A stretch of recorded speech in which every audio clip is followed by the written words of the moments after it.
2021 telah menjadi satu tahun yang hebat untuk MobileLegend Bang Bang dan jutaan terima kasih kepada semua komuniti MLBB di seluruh dunia atas sokongan dan semangat anda.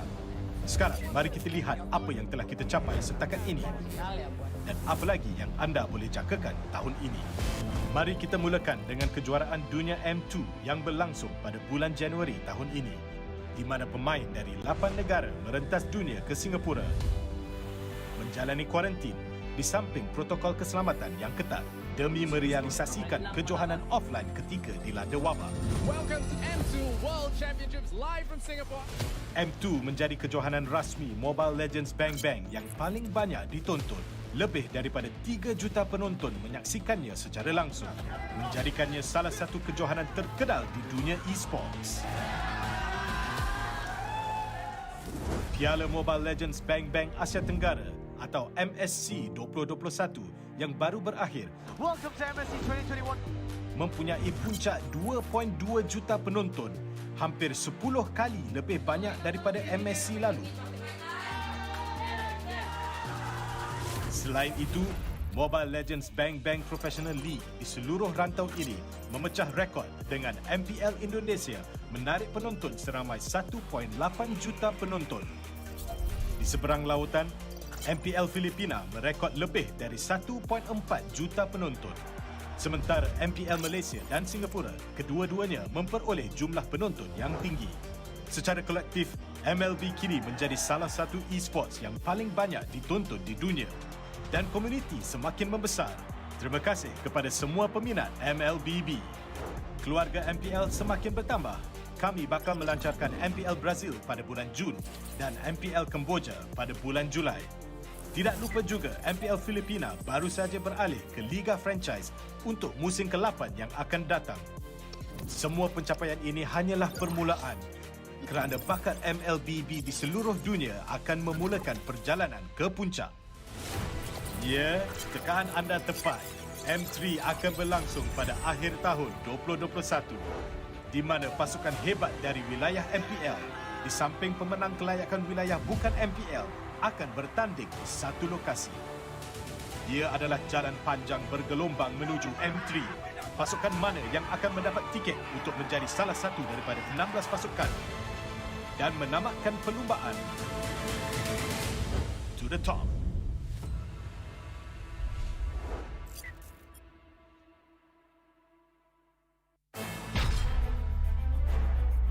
Hi everyone, welcome to the latest episode of Road to Mythic, featuring All Us, the warrior of ferocity. We will walk you through the gameplay and tactics for this fighter so you can grind the ranks with ease. Without further ado, let's dive in. All Us's first skill, All Us Charge, allows him to move quite freely on the battlefield. Use this skill wisely, and Allus will poke, burst, and flee with ease. Second skill, the Power of Axe, is Allus's primary damage source. Use this skill to hit as many enemies as possible, and it will provide a huge attack speed bonus and regen. In this way, Allus's output and survivability are both greatly increased. Allus's ultimate is a knockout blow in team fights. It can control and hit enemies in a wide range if it's cast at the right angle.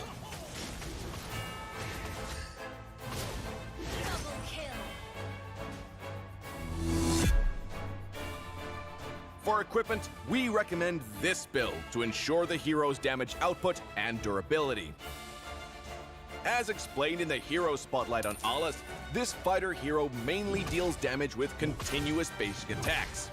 And that's why we recommend War Axe as his very first piece of equipment. Specially designed for the Leonin warrior, the weapon's passive, Fighting Spirit, is a perfect match for Allus's skill set. Later in the game, purchase Warrior Boots and Haas's Claws to further improve his damage and flexibility.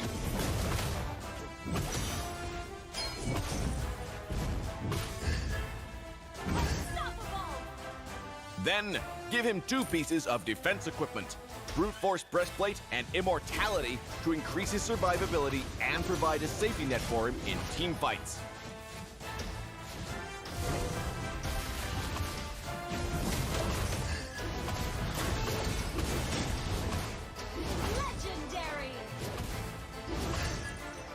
finally, purchase Blade of Despair to give the enemies a taste of the legendary battle axe.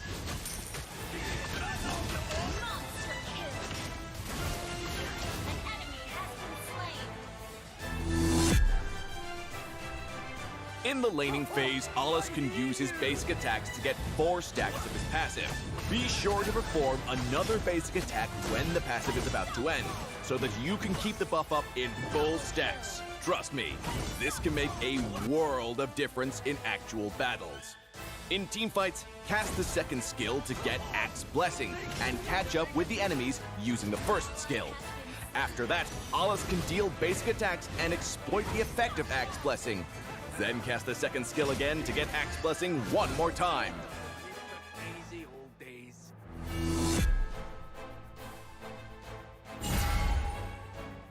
In the laning phase, Ollis can use the power of Axe to poke enemies and stack up his passive. When the time comes, use Ollis Charge to draw closer, unleash the power of Axe, then continue with basic attacks until your enemy is killed. During teamfights, Ollis Charge can immediately draw him to the crowd. Try to let Ollis hit as many enemies as possible with Undying Fury, then follow it up with the power of Axe and multiple basic attacks. The combo can deal huge damage in a short period of time.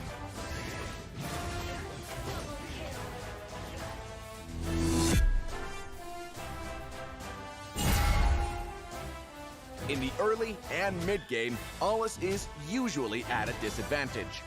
He should first stick to farming and, if necessary, help laning and support allies.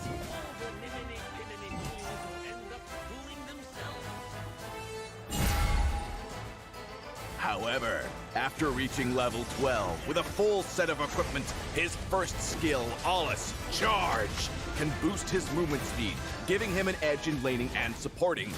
With the help of Undying Fury and the power of Axe, he can also be counted on for his sustainability and teamfight abilities. Both make him a valuable teammate in the late game. Generally speaking, his skills are not difficult to master at all. That's why Ollis is highly recommended for new players of MLBB. Well, that wraps up this episode. Stay tuned for more insightful guides from Road to Mythic as you climb the ranks. And until next time, we'll be seeing you in the Land of Dawn.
no man nor girl.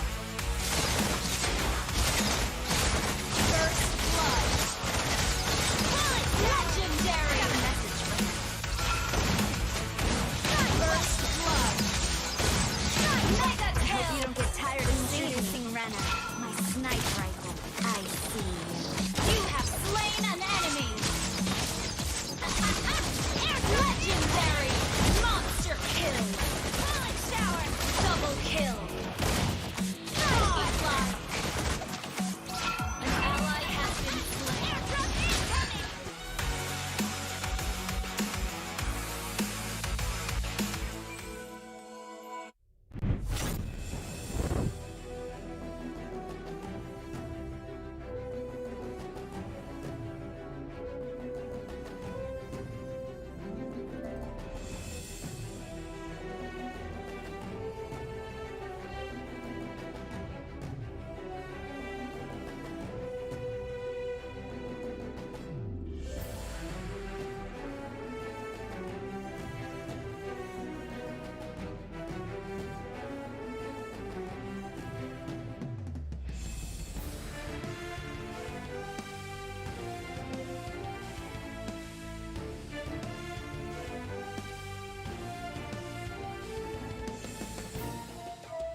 MPL Malaysia seminggu lagi dipenuhi dengan gameplay-gameplay yang mengagumkan.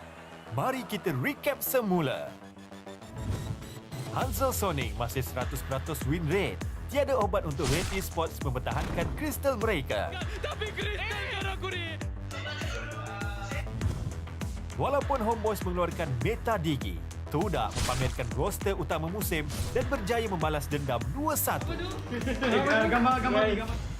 Juara bertahan, RSG Malaysia, tumbang 0-2 di atas tangan Orange Esports lagi. Untuk menjadi seorang pemain MLBB yang lebih mahir, tahukah anda emblem yang lebih sesuai untuk hero-hero anda? Emblem adalah salah satu faktor terpenting saat bermain Mobile Legends. Ia akan memberi tambahan atribut atau peningkatan tertentu.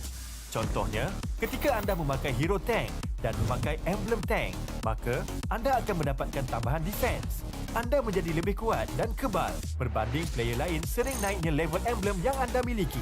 Anda juga boleh menggunakan emblem untuk menukar peranan atau fungsi hero anda. Seperti Moon di sini yang pilih fighter emblem Festival of Blood untuk chow-nya yang digunakan di mid lane. Disebabkan kerana Moon memerlukan sustain dan juga damage yang cukup untuk berlawan dengan mage musuh. Cara pertama adalah merujuk gameplay-gameplay professional player MPL Malaysia dan mengupas kenapa mereka memilih emblem-emblem yang berlainan sedikit. Contohnya, support emblem, Everrise untuk side laner seperti Esmeralda dan Uranus. Dan langkah seterusnya adalah berlatih dan mencuba kombinasi tersebut di custom mode atau klasik. Sekarang anda sedar kepentingan emblem untuk kemenangan match anda. Akhirnya, Geek Fan mengalahkan Homeboys 2-0 dan nampak gayanya, Dominus akan mendapat baju baru. Inilah kedudukan selepas minggu keempat. Tidak sabar untuk menonton aksi-aksi yang mantap? Jom kita bermula minggu ini.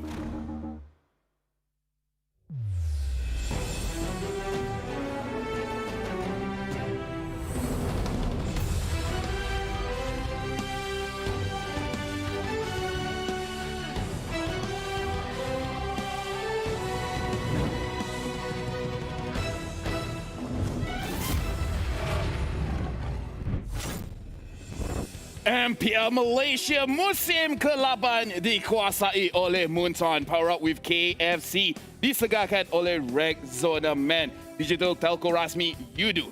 Raikan bersama Nescafe, rakan isukan TikTok, WeTV, Secret Lab dan juga Esports Charts. Sekarang mari kita lihat jadual perlawanan pada hari ini di mana perlawanan pertama kita di antara tim Suhaz melawan dengan Orange Esports. Kemudian kita akan tengok perlawanan di antara tim TODAK melawan dengan Red Esports. So, siapakah yang akan menang hari ini? Siapa yang akan menjadi MVP of the day?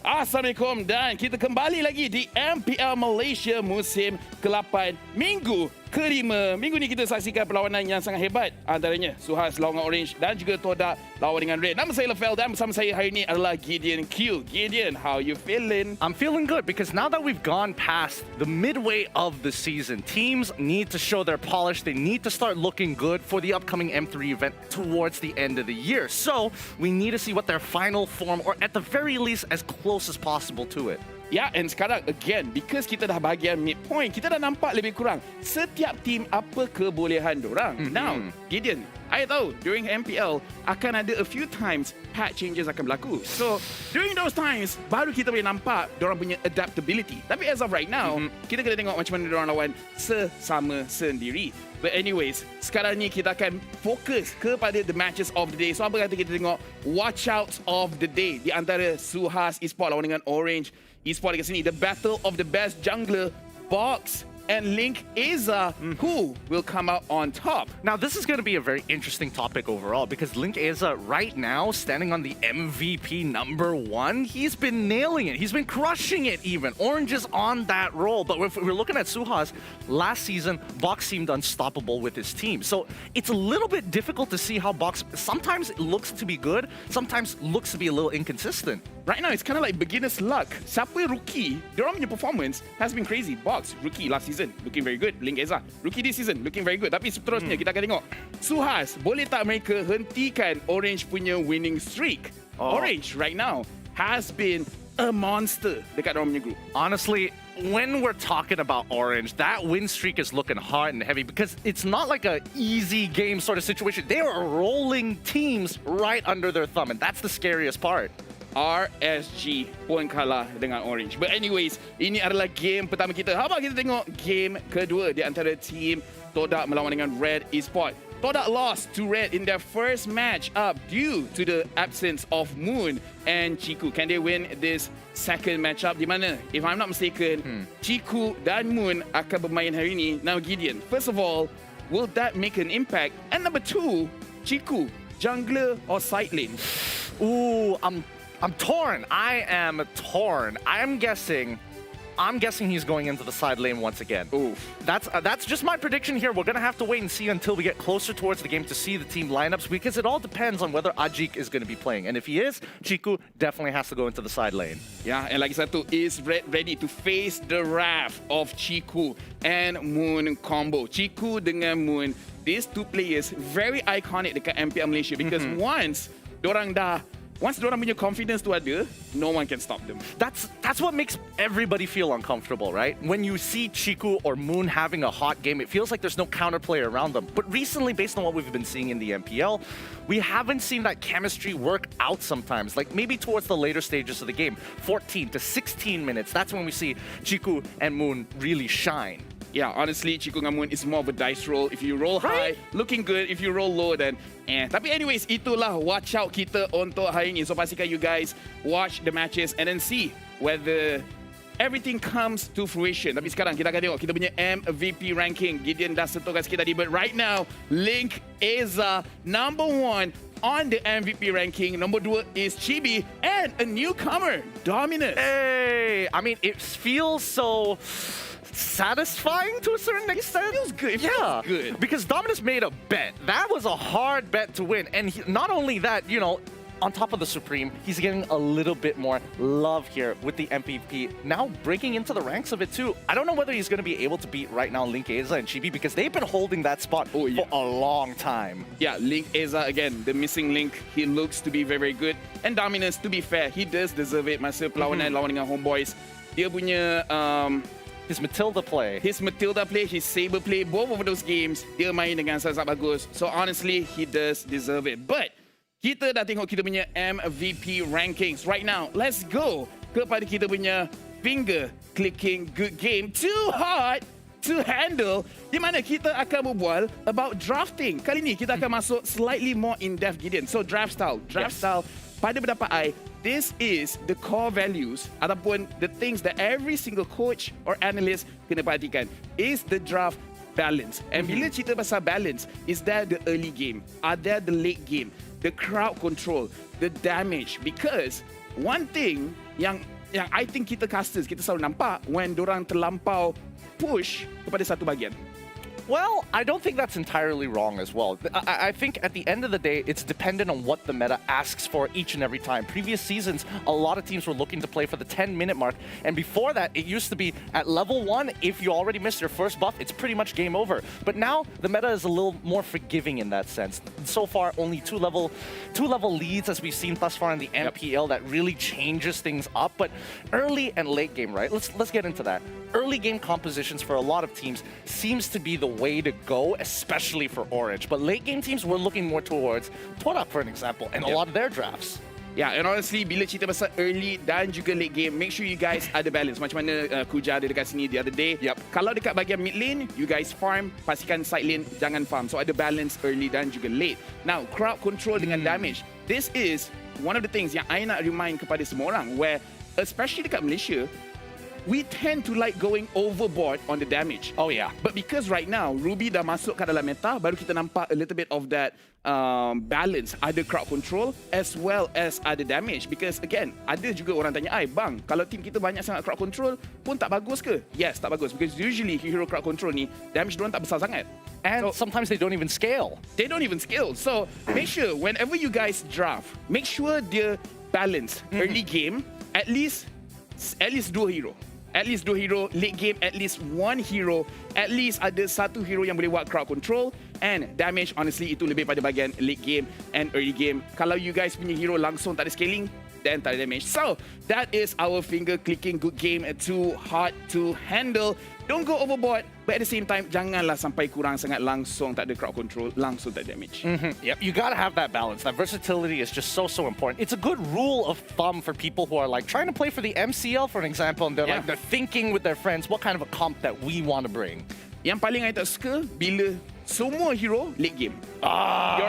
Your EXP laner is a late game hero. Your gold laner is a late game hero. Your mid laner is a Lunok, so also need to late game. And then jungler is like, I don't know, late game. I guess. But anyways, Gideon, sebelum kita start MPL ni, kita dah disajikan dengan makanan yang sedap. Because hari ni kita ada interview dengan a special guest. Special guest kita, I dah buat ranking semalam and team dia rank sangat-sangat tinggi. And selepas ni, diorang akan bermain. So, tanpa membazir masa, kita akan invite Calvin Pang untuk interview. What? Hey. Calvin, what is this, man? Oh my God. So I created a meme. I created a meme saying Demon Slayer tick, Tiger Slayer tick, King Slayer tick, Whale Slayer. Yeah. Calvin, first of all, I just want to say again, welcome to MPL. You're looking very good. You're looking very happy. Thank you. And, thank you. Also, I just want to say congratulations, making it #1 on the ranking yesterday during the live stream. So, Thank you so much. so yeah, good for you guys. But honestly, Calvin, now that you're here, we do have a few questions that we do want to ask. My first question to you is, what is the differences between Orange right now and Orange last season? Well, the difference between the Orange right now, I feel that there's a little. I mean, we have an 8-man roster compared to a 6-man roster. I think that is the most obvious difference, in which our coach, Mr. Sorapayong, he gets to tinker around with his strategies and with his drafts. So yeah, I think that's one of the main differences that compared to the team from last season. Actually, funny enough that you're bringing up the coach, Coach Sorapayong here. What do you think is? What are some of his attributes, right? Do you think that Orange Esports performance is good because of just, Coach Sorapayong coming in and helping out the team? I feel that no, it's a collective effort, Gideon. Yeah, everyone played their part, all the way from the players to the coach to the team manager, and also our backroom staff. So yeah, everyone played a part in this. Well, honestly, I just want to say from our side, we love the drafts coming in from Orange. So credit where credit is due. But the MVP, the #1 ranking right now, I want to ask about Link Eza. He is a rookie, but he's looking so strong. So how, from your perspective, what do you think about his performance overall? Okay, record this, guys. He's Link-credible. Yes, he's just Link-credible. Incredible. At least from our part, if he became the MVP of the day, easy clip. Easy clip every single time, my guy. No, but thank you so much, Kevin, for bringing up these important points about some of the players. Now, we've been talking about your team and some of your players, but I feel like you're a little too confident here. Who do you think is the biggest threat in your group, and also for the overall MPL, that could really threaten Orange? Obviously, it's RSG. I'm glad that we managed. It's past us already, but yeah, RSG. I mean, they're defending champions. They have every reason to strike fear into every teams, right? So yeah, RSG, Suhaz, and Suhaz is one of them as well. In which there's always banter, psychological warfare between myself and Padel over WhatsApp. And yeah, not forgetting Group B. Not forgetting Group B. I think all the teams in Group B are strong, and yeah, we can't wait for next week's crossover. And yeah, we'll see what we can do over there. All right, it looks like you are confident, but still showing respect. It's like, oh yeah, we beat you 2-0 every single time, but maybe one day you could come back to us. But honestly, Kelvin, I just want to say this season converted me to be an Orange fan. You guys have been doing very, very well. So with that being said, is there anything that you want to say to all of the Orange fans that are watching right now that converted from every other team going as Orange fanboys? Okay. To all the Orange fans, I don't have much to say, but just this.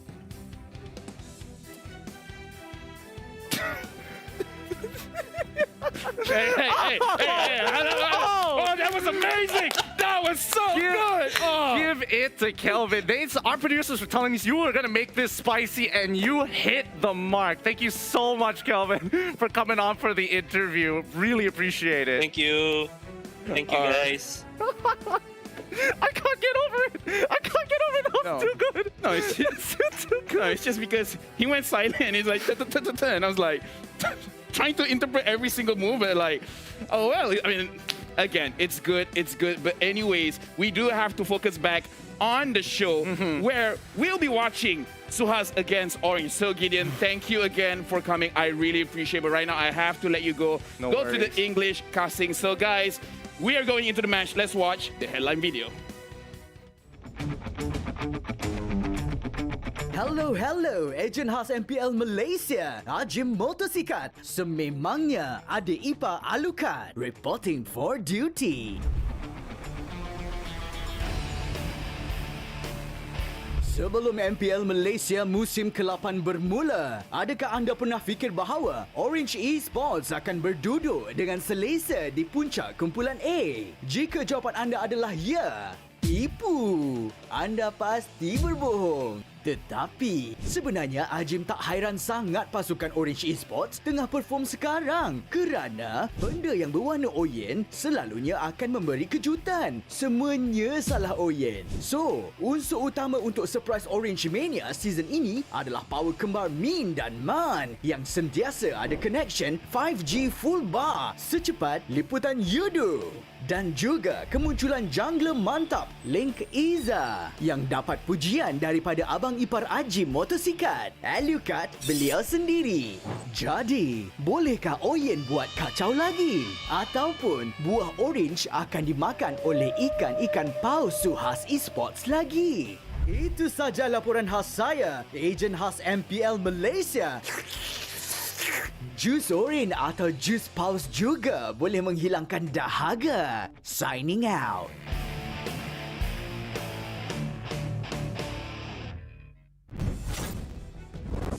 Hello, everybody, and welcome to the English broadcast of the MPL MY Season 8, powered by Munsun, powered up with KFC, official freshness partner by Rexona Men, official digital telco Yudu, as well as celebrating moments with Nescafe, partners in esports, TikTok, WeTV, Secret Lab, and esports charts. My name is Gideon Q here on the English desk. With me is going to be Cross on his first debut on the English broadcast. Yes, thank you, Gideon, for the really good intro over there. And hello, everyone. My name is Cross, your first-time English caster for today. I hope you guys going easy for me. But before that, Gideon, I just saw the interview just now. It seems really interesting from the...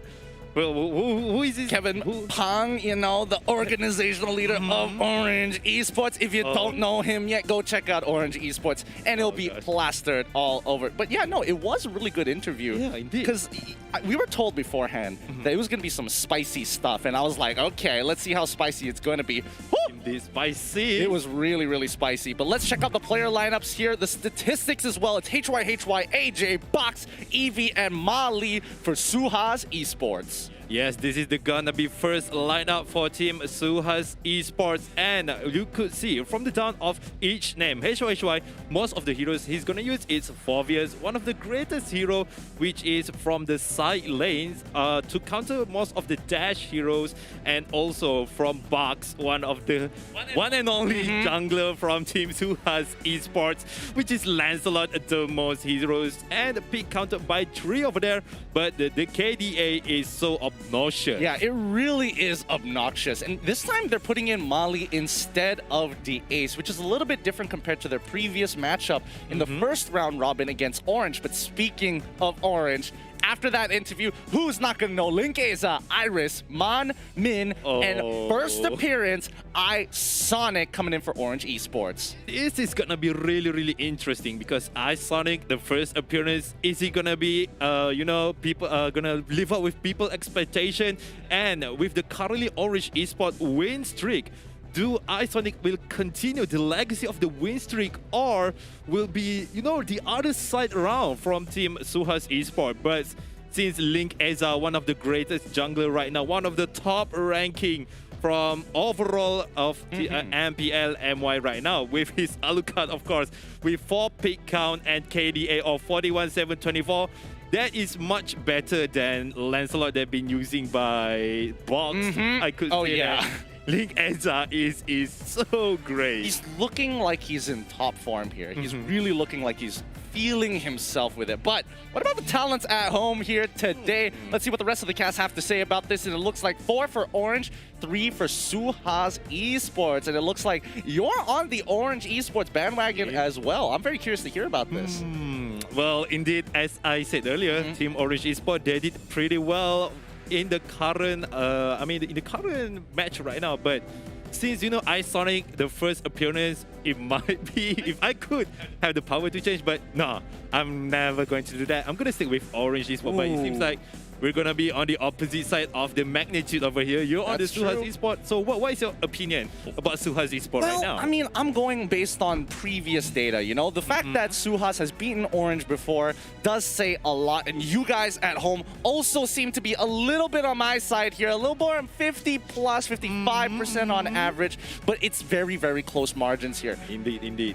Compared to I think it was week 2. I could be wrong about this, but the first round robin when Suhaz Esports was against Orange Esports, again, most people weren't feeling it for Orange, but things have turned around so much for Orange in the past couple of weeks, and not to mention that huge win streak that you were mentioning.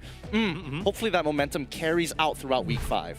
Yes, indeed. But I from Team Orange Esports. But before that, we could see it from KFC right now, which is Power Up Bundle by KFC. Use the code to get your discount on KFC delivery now. It's great. It's so quick, so easy to use. Just get onto the app because that promo code is only for the application. Nowhere else can you get it, and especially with the Power Up Bundle, a variety of meals. Have you ever wanted, not just chicken, just a little bit of everything on the side, some cheesy wedges, you want to get some nuggets, but you don't want to have to pay full price for it?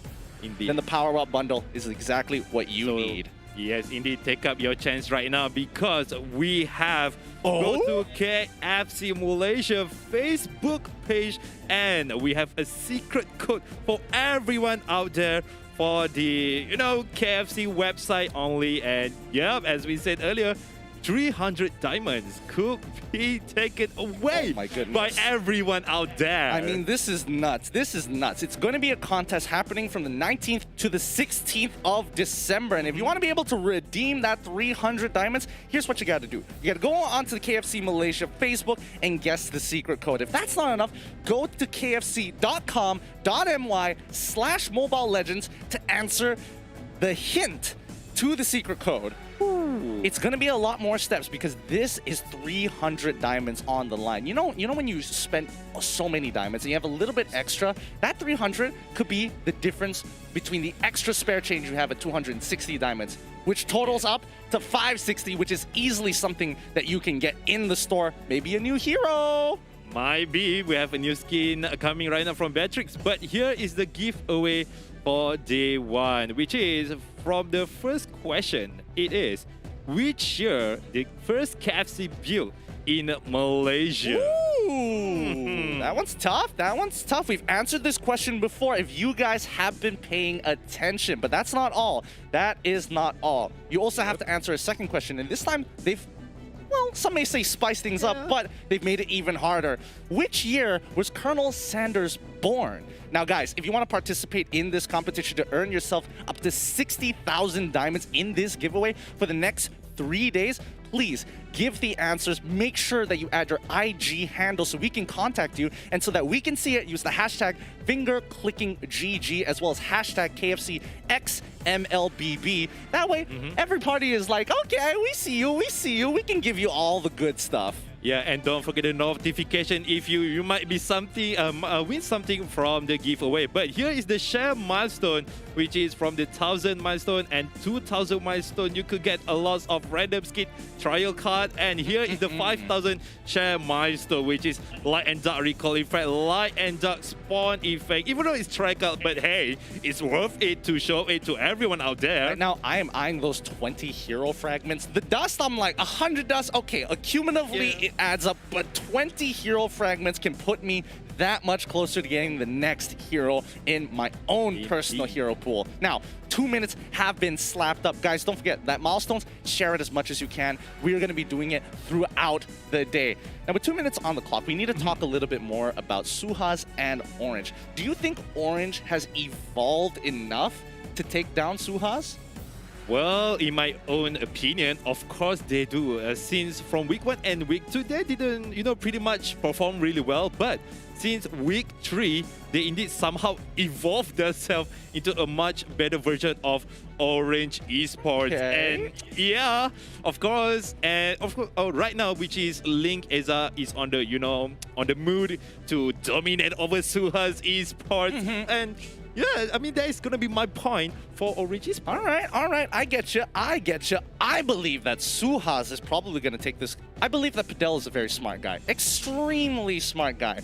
Previously, when they tried to bring out the Alucard, they were smart enough to pick up the Kufra very early on. There was a hard read in the draft, and I'm expecting Suhaz Esports to do that all over again, because really, it just comes down to that draft.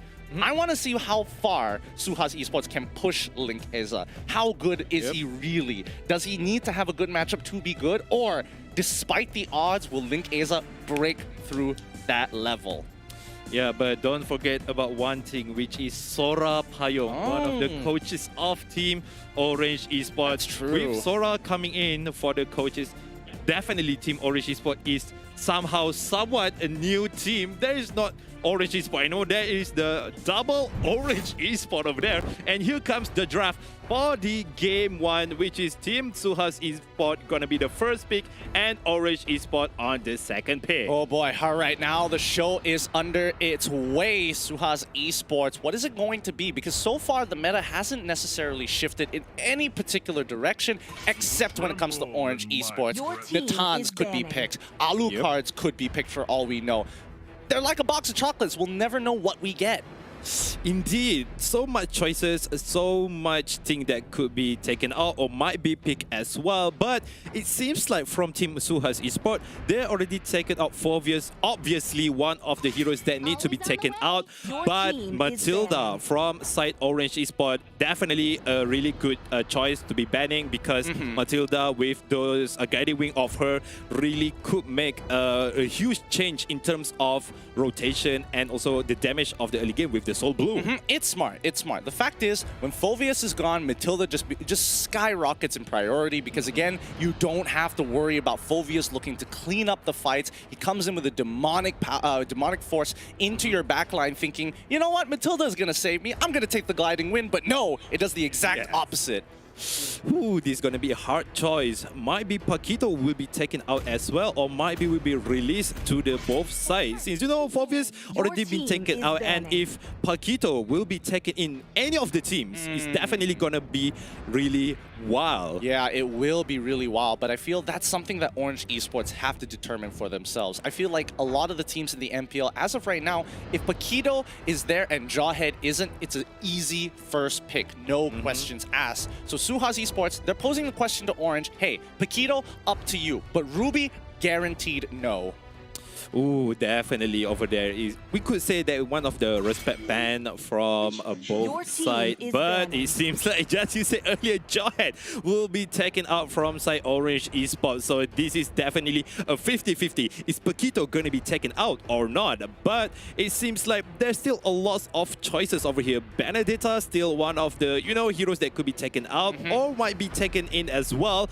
But still, I'm definitely going to say Paquito will be taken taken out from side Orange Esports from the third ban. Unless Suhaz Esports have something else in mind. I'm not entirely sure whether they want to consider getting rid of things like Esmeralda or Alice, something that scales in towards the side lane here. Or are they just going to start focusing on the weirder picks? Do they care about Natan? Are they concerned about things like Alucard? Or do they have to wait till the second phase? But there we have it. You mentioned it before. Benedetta going to be the next ban for Suhaz Esports. Yep, definitely. But I'm quite interesting when you say about Nathan, which is, one of the heroes that could be bring in as the side lanes or might be as a mid lane, but not jungler, obviously. Because, Nathan doesn't have that much of the escape skill, but his farming capability does really, really good. And right now, we into the third ban of Team Orange Esports. This is going to be a crucial plan for them. Is it going to be Paquito will be taken out, or might be Esmeralda if they don't want to give Esmeralda to Team Suhaz Evos? Well, Suhaz Esports in a Sorry, matter of Suhaz fact. Esports. Again, yes. don't worry. Everybody makes that same mistake. But still, Orange Esports, they get rid of Ling this time round. So it looks like they have a very decent idea that they want Suhaz Esports to decide. You want the Hayabusa or you want the Paquito? You only get one of the two. Indeed, indeed. This is definitely going to be a hard choice. Box could play a lot of assassin hero at the moment, but also don't forget which is Roger, one of the really good, fighter assassin, fighter marksman from the power spike of the early game. Definitely is one of the great choice. But there goes Paquito. As we mentioned earlier, will be taken as the first pick, and there goes for the ban. The ban percentage is 69%. A lot of people is banning out Paquito, but once you get Paquito in your team, it is definitely, the percentage of win rate is going to be up a little bit. Yeah, Barat is going to be the counter pick to look to kind of keep Paquito in check. Raphaelia, as we saw, both win rates not looking too good for both Barat and as well as the Raphaelia. That's kind of shocking to me, especially seeing Barat having that low of a win rate compared to something like a Paquito. But hey, that's okay for now. Win rates don't necessarily mean that it translates to the particular game at hand. Now, Suhaz Esports, they're going to get 2 picks here, right? What are they looking for? Is it something that they want to make sure they have a support for Mali in particular? Do they want to give him Selena? Farsa is still available for AJ if they wanted to as well, and nobody has shown their junglers yet. Yeah, definitely, but as we can see, Martis will be taken. Let's go. Wow, and Farsa, there goes for the win rate. Martis with 100% of course, but the pick still quite new. Martis might be bring as tank because Mali bringing up Martis, so it's quiet. I don't know, maybe will be, functional or not. Personally, I think that Martis tank is actually kind of sick. Personally, I've been watching some of the other MPLs showing up with this Martis. The mortar coils can be very, very useful, especially if your hero is very combo oriented, right? You have to press your first skill, then your second skill, then maybe get a reset, then maybe you look to ult. But every single time you press a button and mortar coil connects, you gotta press it again, and you're like, maybe this time, and then you press mortar coil again, and you're like, it cancels you once more, so you have to try the combo all over again. It's very irritating to deal with. Yeah, indeed, I agree with you with that point over there. But it seems like from side Orange Esports, they're definitely picking up another side laner, which is Alice. A pretty good choice over there to sustain a lot of damage and deal a lot of damage at the same times. But since Orange Esports already taken out Harley from the 4th ban, it seems like they definitely don't want any of the burst hero will be taken in from Team Suhaz Esports others than Farsa. Yeah, that makes sense. That makes sense there. Burst heroes, early game oriented. So far, what Orange Esports have shown in their picks is that they're looking for the later stages of the game, right? The support can be used early on. That is true. But Alice and Barat, both of which take a little bit of time to scale. Barat gets really good in the mid game. Alice, super good in the late game. So, pretty versatile overall. Popo and Koopa going to be the ban for Suhaz Esports, because if they were able to get the Raphaelia as well as the Popo and Koopa, my goodness, whoever's going into the mid lane is not going to have a fun time. Indeed they are. So what is it going to be? Is it going to be a tank for side Orange Esports? Are they going to pick tank that could potentially do some, what do you call it as contest on early game? Yeah, so there's gonna be a question as well, since they bring in Rafaela, a really good poking hero and healing, might as well as rotation with those holy healing. So this is gonna be interesting. Are they gonna take in I guess Kufra might be a good choice. Kufra doesn't seem too bad here, but then you're expected to have Raf in the mid lane, which I don't think is exactly the greatest in the world. I feel like if Orange Esports, if they need anything to open up the map, they're probably going to look for something like Rock. Things like Mages, Mages as well. Like similar to Chang'e. So Suhaz, they're on the same page here, where they are making sure, okay, the mid lane, we don't want to get harassed early. Popong Kupa is just really, really good against the Mardis. Mardis can't really do too much against it. The Chang'e can stand really far away, harass the Mardis as well, but still clear the waves effectively. Now, Orange Esports, they got rid of 2 early game junglers. This could mean that if they don't take Granger here, Suhaz Esports has a really nasty combo. Indeed, they are. With those, Death Sonata definitely going to deal a lot of damage, and Marty's Mortal Coil will end it as well. But there goes for Lapu Lapu. Is it going to be Lapu Lapu tank? I don't think it's Lapu Lapu tank. I think it's going to be, you know what? You see? Is this going to be the Barat jungle? Oh, I know. I feel you. I feel your sentiment through and through, my friend. Like, this could be a little interesting. This could be interesting for sure. I don't want to go too out of the ordinary here, but Suhaz Esports, they're going to be locking in the Yuzong, one of my personal favorite heroes here, and I think it's generally good overall. There we go. Ranger, as expected, with a whopping 82% win rate. Let's go. Definitely Box getting up those win rate might as well when he pick up those Granger in hand. But Link Eza, what is it going to be? Is it going to be a marksman? Since, from Team Orange Esports, they need a really good DPS in terms of late game. Might as well Beatrix coming in from them? Or I don't think it's going to be Beatrix. Yep, there we go. Oh gosh, Alucard coming right up for the jungler for Team Orange Esports. This is going to be so lit. This is going to be quite a lit game here. So that means Barat is most likely going to go into the mid lane this time round. Lapu Lapu going into the side, or they could switch it up. But the fact is, Man is going on to that by right. Isonic is the one picking up. Isonic is the mid laner. Could this be a mid lane Alice? Well, we'll find out once we begin this game. But let's have a quick summary of the composition here as we are looking at Suhaz Esports, a deadly team fight composition. So much heal for their damage dealers. This is going to be a very versatile and very powerful team fighting comp. As we look over to Orange Esports, on the other hand, a little bit unconventional, but it's going to be fast rotations, a lot of disruption, and heavy snowball.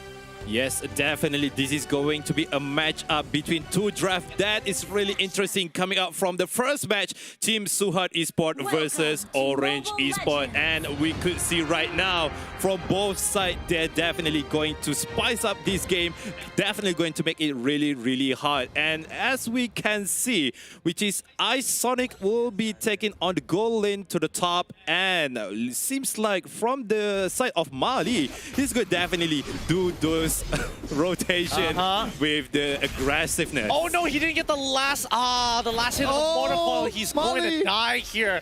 All for the attempt of trying to get and reset the purple buff. It was a good attempt coming in from Mali, but unfortunately that last mortar coil didn't knock the purple buff out of the pit to go for the reset. Definitely so close yet so far, but here's come the first blood bounty. You could redeem the code at http://mobilelegends.com/en/code exchange. You could win 300 diamonds. We go to the Facebook page of the KFC Malaysia to get the secret code. If you want to get the secret code and 300 diamonds, you know what to do. But still, claim the first blood bounty while you can. Now, unfortunately for Mali, he had a little bit of a slow start. He's already given first blood away. He's not going to have as much pressure as he would like to, and unfortunately, actually not fortunately, but very luckily, Min was the one who picked up the kill instead of Link Eza. If you look at the side lane matchups for now, Eevee is going to have a field day. Iris cannot play the game right now. Every time he tries to walk up, Eevee will look to harass and punish him because Lapu Lapu only gets good at 4. Indeed they are. And, once Lapu-Lapu reach level 4, he might be can give a little bit of fight to EV, but we will see later. But right now, Turtle already spawned at the bottom lane. This is going to be a really good rotation coming up from Team Orange Esports. EV will be alone, try to take 2 people at the same times, but it's definitely not a challenge to him. Level 4 already been acquired at the moment, but AJ will be slain down by Link Eza, and it seems like Iris from the black line with those of the bravest fighter. Box will be taken out by Min. Oh my goodness! It seems like from side Suhaz Esports, that will be taken out by 3 people, and there comes with Evie coming up a little bit late, but it seems like Min will be taken or not. But HY already acquired those Blood Dragon, and Turtle will be acquired by Link Eza. Okay, Turtle did go into the hands of Orange Esports. They didn't lose anybody in the process, taking out 3 members of Suhaz Esports there as they pay homage to, oh my goodness, it's not looking good. It's not looking good. Box isn't getting to play the game now. Iris looks for the punish, but now it's going to be a turnaround. Mali doesn't land the mortar coils. He misses the opportunity to get that free kill onto Iris, but maybe Evie can get that last cooldown. No, not enough. So close yet so far. As we said earlier, Iris, once he reached those level 4, he definitely used those bravest fighter at its finest. Trying to find to the backline or might be, you know, getting to the box as well. 2 in 1. There we go. Evie from the bottom lane will be taking out Iris because the power spike from Paquito does really, you know, the power spike is so big. But it seems like Team Orange Esports, they definitely have the whole of those early game. What is your opinion about Suhaz Esports from the early game? I mean, so far it's not looking good, right? Like we're looking at all these great components, great heroes being used from Suhaz Esports, and unfortunately, Mali has not been able to land good enough mortar calls to really make the difference here. He feels a little sluggish, and I have to say it's very similar to the rest of the team. But they almost landing the attempt. They could still go for the dive here, honestly. But on the top lane, Isonic almost be taken out, but with those blood of HY still taking those damage with his Shah asset. But onto the bottom lane, we could see with Malin Motorcall getting enough immunity to counter all the CC coming out from Team Orange Esports. But it's definitely 1 into 1. They trade 1 to each person. Yeah, that's a little unfortunate here, but I feel like Orange Esports is going to get way more. They still have plenty of time to rotate up to that top side and actually prevent them from breaking that tier 1. Turtle is up as well.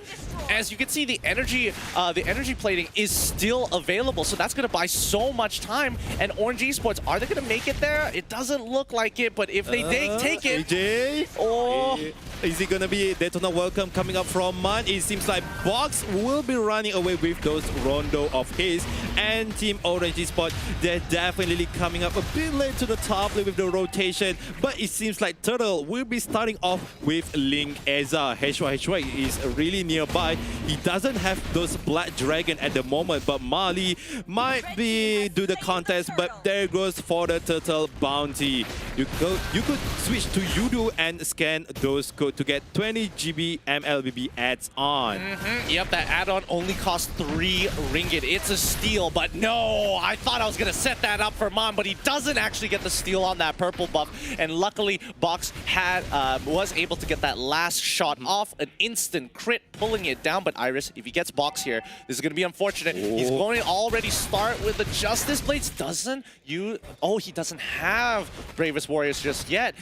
He gets hit by the Death Sonata. Is this a turnaround? No. Why is Iris here? Oh, the top side of the map. Definitely 4 people from Team Orange Esports. They're definitely going for the rotation, but HY seems like trying to get away, and Blood Dragon will be opened up, but definitely blasted away with a look card. Oh my goodness. What is even HY trying to do? I know he tried to clear minion as fast as he could, but with the damage on Link Eza, already reached level 11 at the moment, and Box currently at level 7. Yep, this is the biggest level lead we've seen by far, all due to just sloppy mistakes coming out from the side of Suhaz Esports. There's no going around it. It happens. And unfortunately, HY and Evie have to pay for it, as now Evie is going to have to buy some time for the rest of the team. Yep, definitely Eevee. Is he going to be a great escape or not? Those flicker coming up really, really good. And with the jab of his, definitely is going to be a really, easy escape from Eevee there. And right now, it seems like Team Suhaz Esports, they can't do anything. They need to buy box a lot of time for the jungler, of course. And with the buff, it seems like Man and Min will be coming up together. But into the bottom lane, Iris with those bravest fighter trying to get into HYHY. But 4 people, Team Suhaz Esports trying to get Iris, but HYHY, whoa my goodness, Iris gonna get 1 kill into his hand, but it's a trade farewell. Yep. Unfortunately for HYHY, he didn't know whether he wanted to commit to it. He just needed one more basic attack or one ability to connect onto Iris to proc his passive, and then he probably could have sustained. Had HYHY done a cleaner combination, at least he would have more confidence to do it again. But that's just a little unfortunate. They trade 1 for 1 in Orange Esports once again. Trading 1 for 1 is not good when you are behind. Indeed they are, but we could see at the optimization right now, which is Box just done with his brute force breastplate. Definitely going for a little bit of defense over there. Can't go, might be with Blade of Despair at the moment, but it seems like most of side Suhaz Esports, they're going to be built up with the defensive items. Since they're on the losing side at the moment, and with those definitely the range of gold 28,000 to 21,000, like 7,000 with the different range. This is definitely going to be the game of Orange Esports. Iris trying to be open with those bravest fighter of his, and Eevee with his jab definitely going to be escape. Might as well Link Eza coming in from the back. There goes killing spree for Link Eza. Honestly, Eevee could have won that 1v1 against Iris hands down, but unfortunately he was a little scared of the jungler, and by the time he decided, you know what, I'm gonna come back in for that fight, boom, the jungler appears. So little unlucky there, but you can't blame them for now. Orange has a whopping lead, 7k worth of gold in their pocket. Lord coming back up in 35 more seconds. It doesn't even have to be Luminous. If they can break an inhibitor, it's gonna be a tough game. Yep, and looking up at the itemization right now, which is from side Orange Esports, Link is already done with his Endless Battle, Blade of Despair, and War Axe as well. No wonder the damage is so high. Like Link Eza will be deal a lot of damage once this anybody from side Suhaz Esports onto the low HP. But from Orange Esports, they're just waiting for the first lot to be coming up. And Suhaz Esports, what can even do right now, Gideon? I think if I was in Suhaz Esports' position, you're just going to have to play defensively, right? You're just going to have to move together as a team. You need to be able to hold these inhibitor turns, clear the waves, and then when Box tries to go for his buff, the team needs to kind of cover his angles at the same time, because they can't afford for him to get attacked by Iris, for an example. Once he's activated the Bravest Wars into the Raging Slash, there's not a lot Box can do. He doesn't have Flicker, he has Retribution, and one Rondo isn't going to be enough to get him away from that sort of danger. Indeed, and just now we could see the Lord Bounty. You could scan the QR code to get those free 20 GB, but with the add-on of 3 ringgits. And here comes the Lord into the mid lane. It seems like what Suhaz Esports could do, they need to make a whole lot of defenses, because this might be the last attack from side Orange Esports if they could execute it really, really well, and especially Man, the ones who need to initiate the team fight. Beautiful synchronization of the waves. They're all going to crash at the same time. Suhaz is forced to split up, but they're putting a majority of their damage here on towards the mid lane, trying to hold on to whatever they can. Oh, it seems like there goes for the top lane. Link Eza will be taking out those inhibited turret, but there is no minion from the top and mid lane as well. But here comes another super minion into the mid lane. But is it gonna be a side of Suhaz Esports? Are they gonna defend it or not? It seems like they're gonna let those turrets go away. But it looks like Team Orange Esports, they want to take all those inhibitor turrets. Might as well gonna take the crystal for the next part. And here comes the team fight. There goes for the HYHY, open up his Blood Dragon form, but he's just going to run away to the fountain. Might as well coming back to the front line. He's going back to the fountain, but look at Mali with those Mortal Coil. He can't do anything. Killing spree coming from Box into the Isonic. 1 by 1 people down, and it seems like only 4 people left. there for both teams. There goes for the man. That's on the welcome. Will be taken out HY and Team Orange Esports. They're definitely trying to get Mali, but it seems like they're going for the turret. Might as well take the first game. Orange Esports, they're on the dominating side. Yeah, they really are on the dominating side. I don't know, this is one of the hardest punishes I've ever seen in the MPL Season 8 thus far. Suhaz played a sloppy game. Small mistakes were ripped open by Orange Esports, and Orange Esports, give me another one of those games. I'll order 2, please. That would be nice. Indeed they are. And hey, Link Eza with this Alucard of his, who no one can beat him with his Alucard. I mean, from the last season, we could see that Mom is the one who is dominating with him using Alucard, but it seems like Link Eza somehow he have those descendant of the power of Alucard into his body, and we're gonna see a lot of Alucard in the rank game after this. I mean, that's true.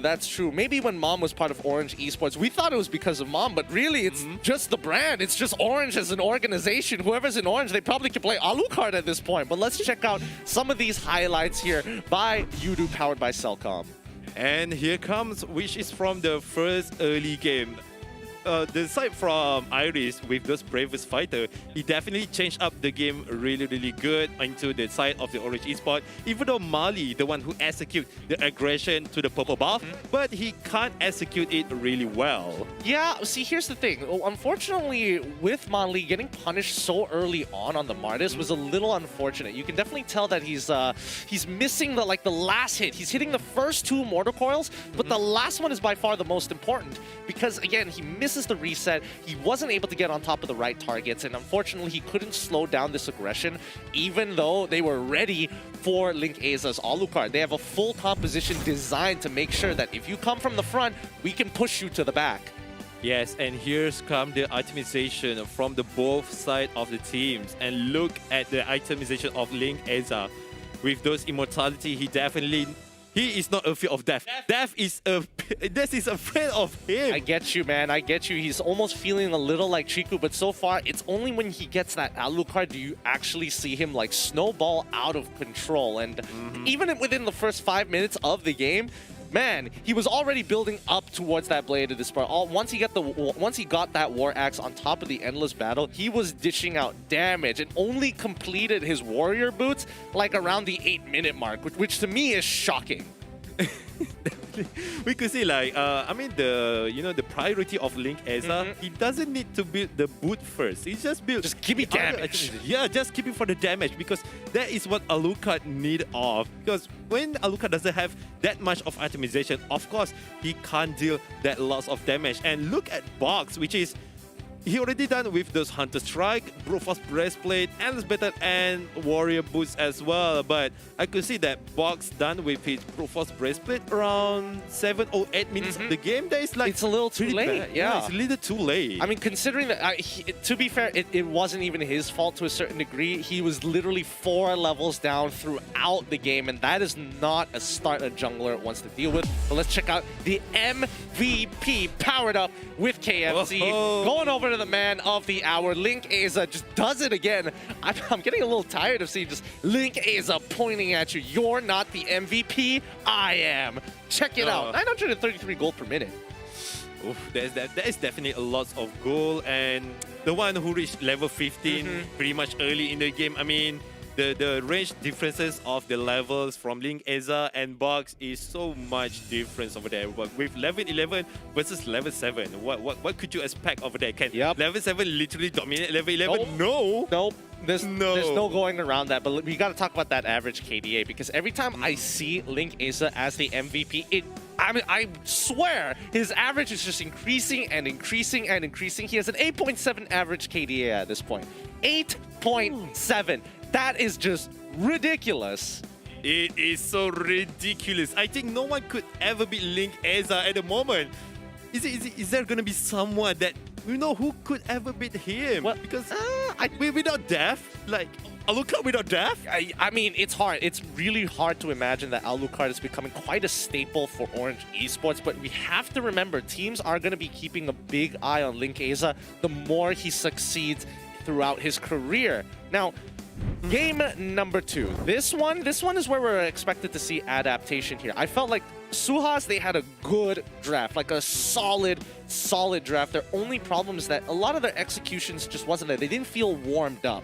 Yeah, indeed, and especially as we said earlier, which is Mali with using those Martis, and he tried to reset those buff, but he doesn't reset at the last moment. And it seems like from the side of the draft, as you mentioned earlier, which is I agreed, they do indeed have a really good draft, which is they have the composition of the early game, mid game, and late game as well. But from side of the Orange Esports, they're definitely going to take those early game into all of the side. They push away the luck of Team Suhaz Esports. So are we going to see the Alucard will be banning out as the respect ban from side Suhaz Esports? Or might as well, maybe we're just going to face him but with a different draft? I don't know. I don't know how Suhaz is going to respond to this. I mean, in my mind, the way that Suhaz is probably going to lean towards might be towards just kind of adapting, kind of, reset, or some may say refresh their minds. If you haven't heard about Rexona Men just yet, with 5 times the freshness with every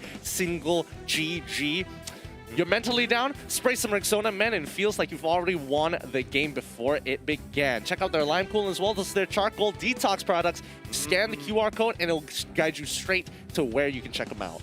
Yes, might be Team Suhaz Esports need these Red Zona men as well, to level up their gameplay with those freshness. And indeed, I think Orange Esports, they need to buy the double the amount to overpower the Suhaz Esports. I mean, they're looking kind of fresh too. They probably put the Rexona Men on, but I'm guarantee you that they are using Yudu, the official digital telco of the MPL. You can scan the QR code to receive 100 free diamonds if you are switching over or first-time users of Yudu. And not to mention, if you like playing Mobile Legends, they've got a little bit of a deal. 20 GB worth of data for only 3 ringgit. 3 ringgit.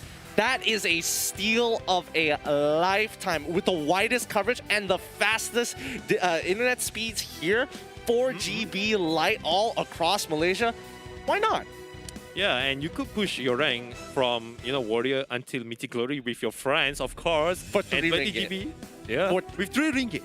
If you double up the 3 ringgit, you might be as well be the top player in the ranking system. You are not wrong. You are not wrong. But they're going to need some energy. So we're also celebrating those moments when you are reaching top global ranks or even Mythic Glory. You can scan to get the voucher as it will direct you straight to the store with no minimum spend, 30% off some of your favorite drinks with Nescafe. Yes, my most favorite from Nescafe is, of course, the mocha.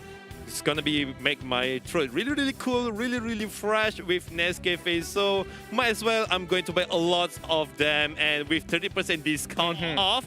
Oh gosh, I could buy a carton of them. Look, I'm gonna be real with you here. My only regret is that I was able to get some Nescafe today, but I didn't scan the QR, so I had to pay full price for it.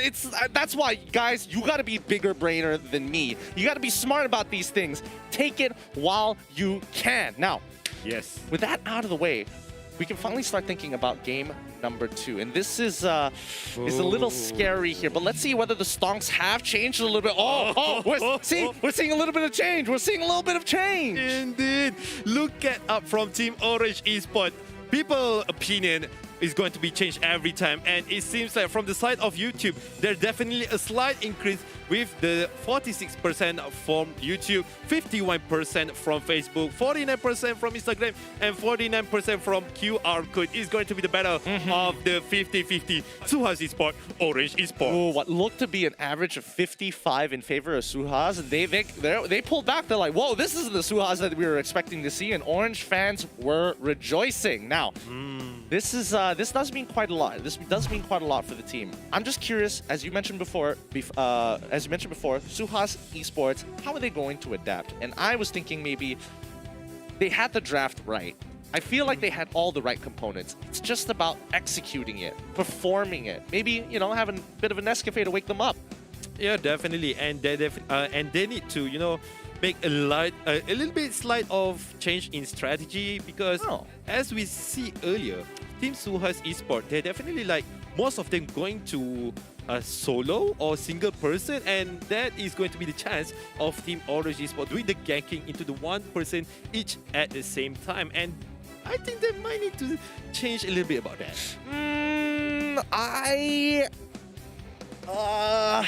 It's tough. It's tough to say because the game was so stacked against Suhaz ever since the 4th minute, and you could see just like once they had a two level lead on between the junglers, that was a problem. And then after that, we give them another 2 minutes. Then there were 4 levels difference, and at that point, man, how do you come back from something that devastating, especially with an Alucard? This is going to be a tough choice or a tough decision if we get to choose between Suhaz Esports or Orange Esports for the games too. I'm still voting for the Orange Esports. Absolutely. It looks like they might be able to 2-0 him at this point. And we might, getting this end this game pretty early if Orange Esports in our favor, of course. But I don't think Suhaz is going down without a fight. Yeah. I feel like it's very similar to TODAK, where TODAK and Geek Fam, where the game ones are usually like, okay, a little rusty here, let's just shake off the rust, warm up the hands real quick, flex them fingers, and really get the ball rolling here, because that's what Suhaz needs. They had everything. They literally had everything. I keep saying this again and again and again. It's just one of the sloppiest games I've seen Suhaz with literally all the right ingredients for a great composition. Yeah, but surprisingly, in the history of Suhaz Esports versus Orange Esports, they won 2-1 against Orange. This is definitely quite surprise for Team Suhaz Esports, because might be in their mindset, we already defeat them before, so might as well we can defeat them again. But it's not on the in their favor for the first game. So right now, this is the the recap of the draft pick of the first game, which is. This is definitely a really good draft from Team Suhaz Esports, as you mentioned earlier, but quite a surprise draft surprise draft for Team Orange Esports. They're definitely bringing in those Rafaela and Bharat, Alice, might as well with Lapu-Lapu. Alucard is the most surprising thing. Yeah, I think Alucard, again, really took Suhaz Esports out of it, because when you're looking at the first 4 picks, you're probably not thinking Alucard here, right? You're trying to figure out, okay, this is looking like a Bharat's jungle. This is looking like, okay, Lapu-Lapu? All right, fine. Alice? Okay, sure. I suppose. But you don't get too much of an idea that the Alucard was going to blindside them like that. Suhaz, on the other hand, I think they had some really, really good ideas, especially towards the second ban phase, getting rid of the Chang'e and the Popo and Koopa to make sure Martis actually has a good time. Looking over at Orange Esports, they were trying to get rid of early burst junglers, because that's what Alucard doesn't want to deal with. He gets decently good at level 4, but he needs that War Axe to really build up that momentum. Yeah, and definitely a really good, thinking from the side of Orange Esports, like as you mentioned earlier, with those early game draft will be taken out, and yeah, definitely Alucard need those jungler as well. But it seems like Team Suhaz Esports, they do have those early game execution, which is with those Paquito and Farsa in the side. Once Farsa reach level 4, they could have those power spike of them. I mean, that's true, but unfortunately they just didn't have that tempo. Now, Suhaz Esports, this is going to be a second attempt to try and knock down Orange Esports, but if Orange Esports gets a clean 2-0 against Suhaz, they're going to be so comfortable in Group A being number 1 in the standings. Selena, as well as Fulvius, going to get banned out for the side of Orange Esports to start things off, as Suhaz Esports on the red side ban out the Matilda, and I'm just guessing, Jawhead is a consideration. Yes, definitely those Jawhead need to be taken in from side of Suhaz Esports. But is it going to be Alucard will be respect ban from Suhaz Esports, or is it going to be, we definitely need to defeat Link Eza Alucard, as those win streak need to be taken off as well. But it seems like Ruby, as usual, will be banning out from the second ban of Team Suhaz Esports.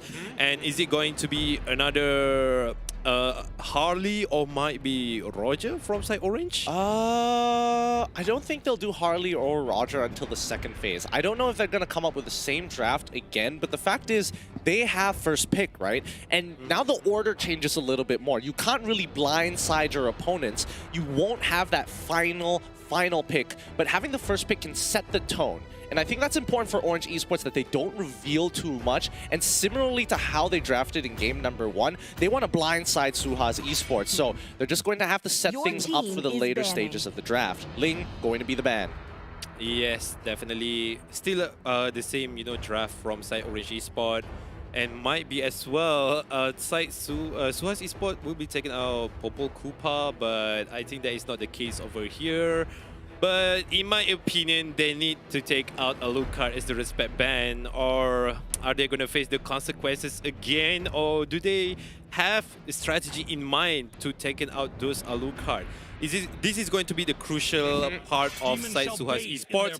And yes, as I mentioned earlier, Alucard will be taken out as the respect ban from Suhaz Esports. Yeah, it looks like Suhaz Esports, they don't have a solid answer to the question Orange Esports posed with the threat of the Alucard. It just means Jawhead is going to go through. And I saw a little bit of deliberations coming in between Suhaz Esports members, and they were looking at Eevee. I'm guessing that Paquito is going to get picked up here.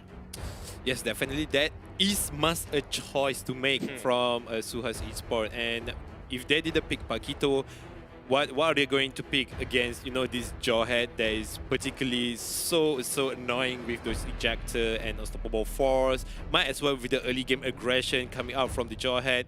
And yeah, we will see what is it going to be for the first and second pick from side Suhaz Esports. Esmeralda will be taken in, and Roger as well. And here comes with the Roger pick with those 37% and Esmeralda with the 45%. But both of the win rate, Roger is much higher than Esmeralda. Yeah, Roger is looking real good here in the meta so far.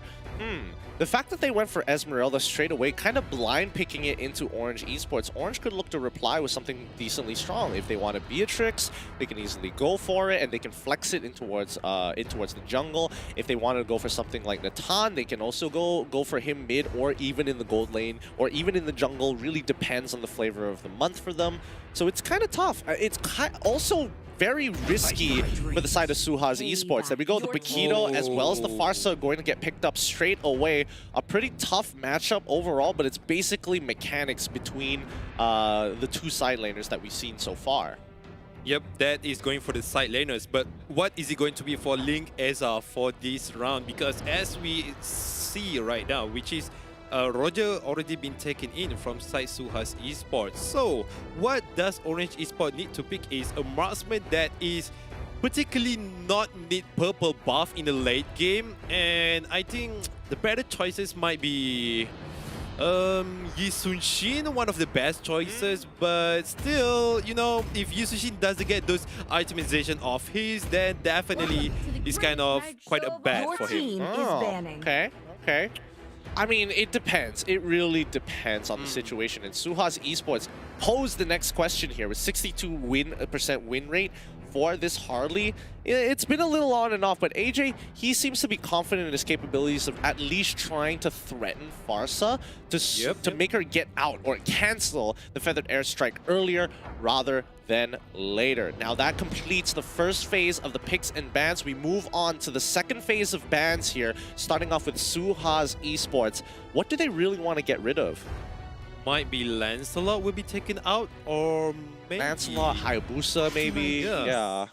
Alice. Yeah, Isonic from the first game. I mean, Isonic using Alice on the first game, like, I didn't even see Isonic, like, it didn't look like he made a major impact. He was basically, he didn't even get to the later stage of the game. He was just kind of there to be a stun bot. Comes in, engages, and then, all right, now Link, go ahead, go wild, go crazy, my guy. Your team is banned. They are. But there goes for the Boras. Hey, there's such a good banner from side Orange Esports because from Suhaz Esports, they already have Esmeralda on the side lanes, and if they do have Baras, this is going to be a hard fight for the side lanes of Team Orange Esports. And yeah, I have to agree with you there. I have to agree with you. I think Suhaz Esports, they're considering whether or not they should ban out the Benedetta or leave it up, because I think they're almost guaranteed a good matchup if it comes back to Suhaz and they first pick the X-Borg. Like X-Borg right here looks really good for Suhaz, but Orange, they could easily ban that out. So Suhaz are getting in their heads. They're trying to think, okay, if they get rid of X-Borg and we don't have the Benedetta, do we have something else in the tank?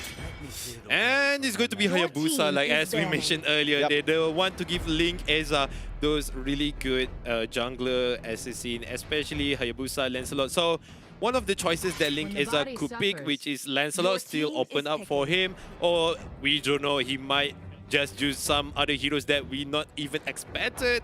Might fair. be, you know, Balmon, Buffer Jungler? Balmon, yeah, I mean, Balmon jungle would be interesting to see. Out of Link Eza, you know, that really is not his, it doesn't feel like it's his style, you know? He wants to snowball hard, he wants to roll fast, and just absolutely just smash through his opponents. But to play a more controlled style, nah, I don't see it. I don't see it. I feel like Orange Esports, they want to go for Granger here. Suhaz Esports, if they go for X-Borg, the composition looks a lot more put together, and it doesn't show too much.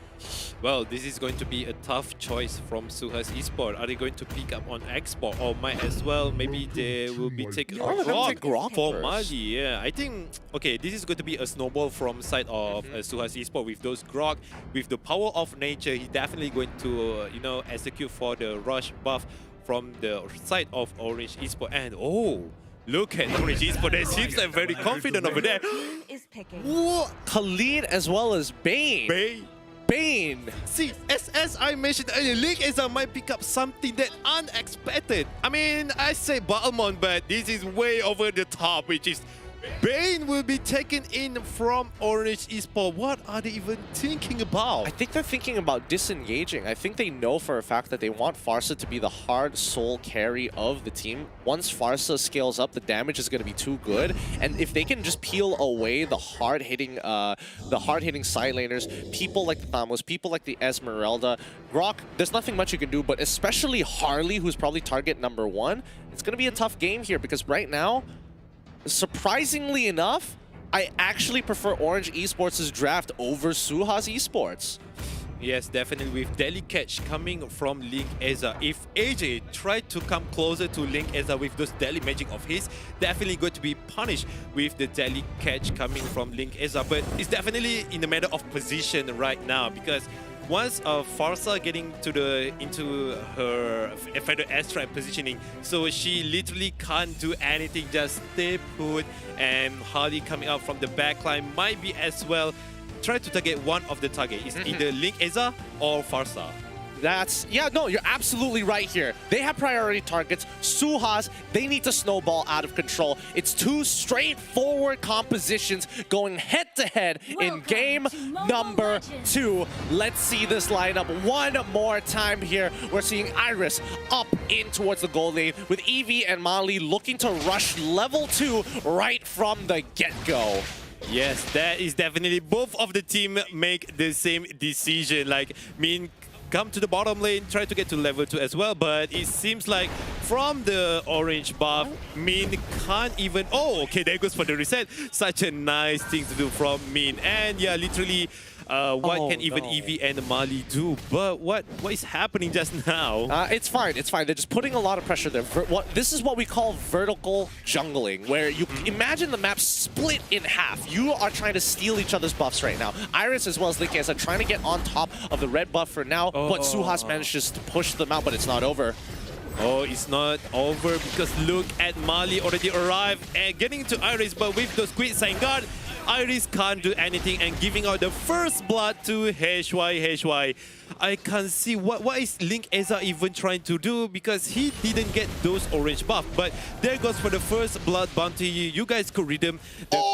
Redemption. And there goes for the flame shot coming out from Man. That is such a good target into Mali. Mali did not. Oh my goodness. Molly did not see that coming, and you guys, you gotta look real careful if you want to find that secret code to earn 300 diamonds. But looking so far, it's 1-1. This is a much better start from Suhaz Esports compared to game number 1, which is important because, again, we're still trying to get over the PTSD that game 1 brings us. Still, they can't afford to be that sloppy. Yep, definitely. And look at Link Eza right now. He's still not reached level 4, even though it's already 2 minutes in the game at the moment. But it seems like Link Eza still trying to get, you know, his things up to try against Box, which is definitely having a good time on farming over here. And there goes for the turtle on the try of side orange spot. Are there going to be any contests from Suhaz Esports? I think there is. They're already starting out on top of Link Eza with the falling Star Moon, and now they're going to try and disengage, trying to steal it away. Turtle has been taken, but Link is now under threat. Can they back him up? Min and Mon managed to save Link's life. Oh my goodness. The ROM is strong. Link Eza can sustain through a lot. Good timing from Man with the Feather Astride coming up right at the perfect timing to save Link Eza from HY. And here comes with Red Zona with 5-time freshness with every single GG. You guys could buy it with the QR code down below. Go get up your Red Zona man right now. I bet that Orange Esports, after every time they recall, they just reapply the Red Zona men all over again. Smelling fresh, looking good. I mean, none of them haven't really made big mistakes. Oh, it does. No, Isonic doesn't die here, right? He can't die here. Yeah, only 100 damage. I expected. That's maybe that flame shot, but now.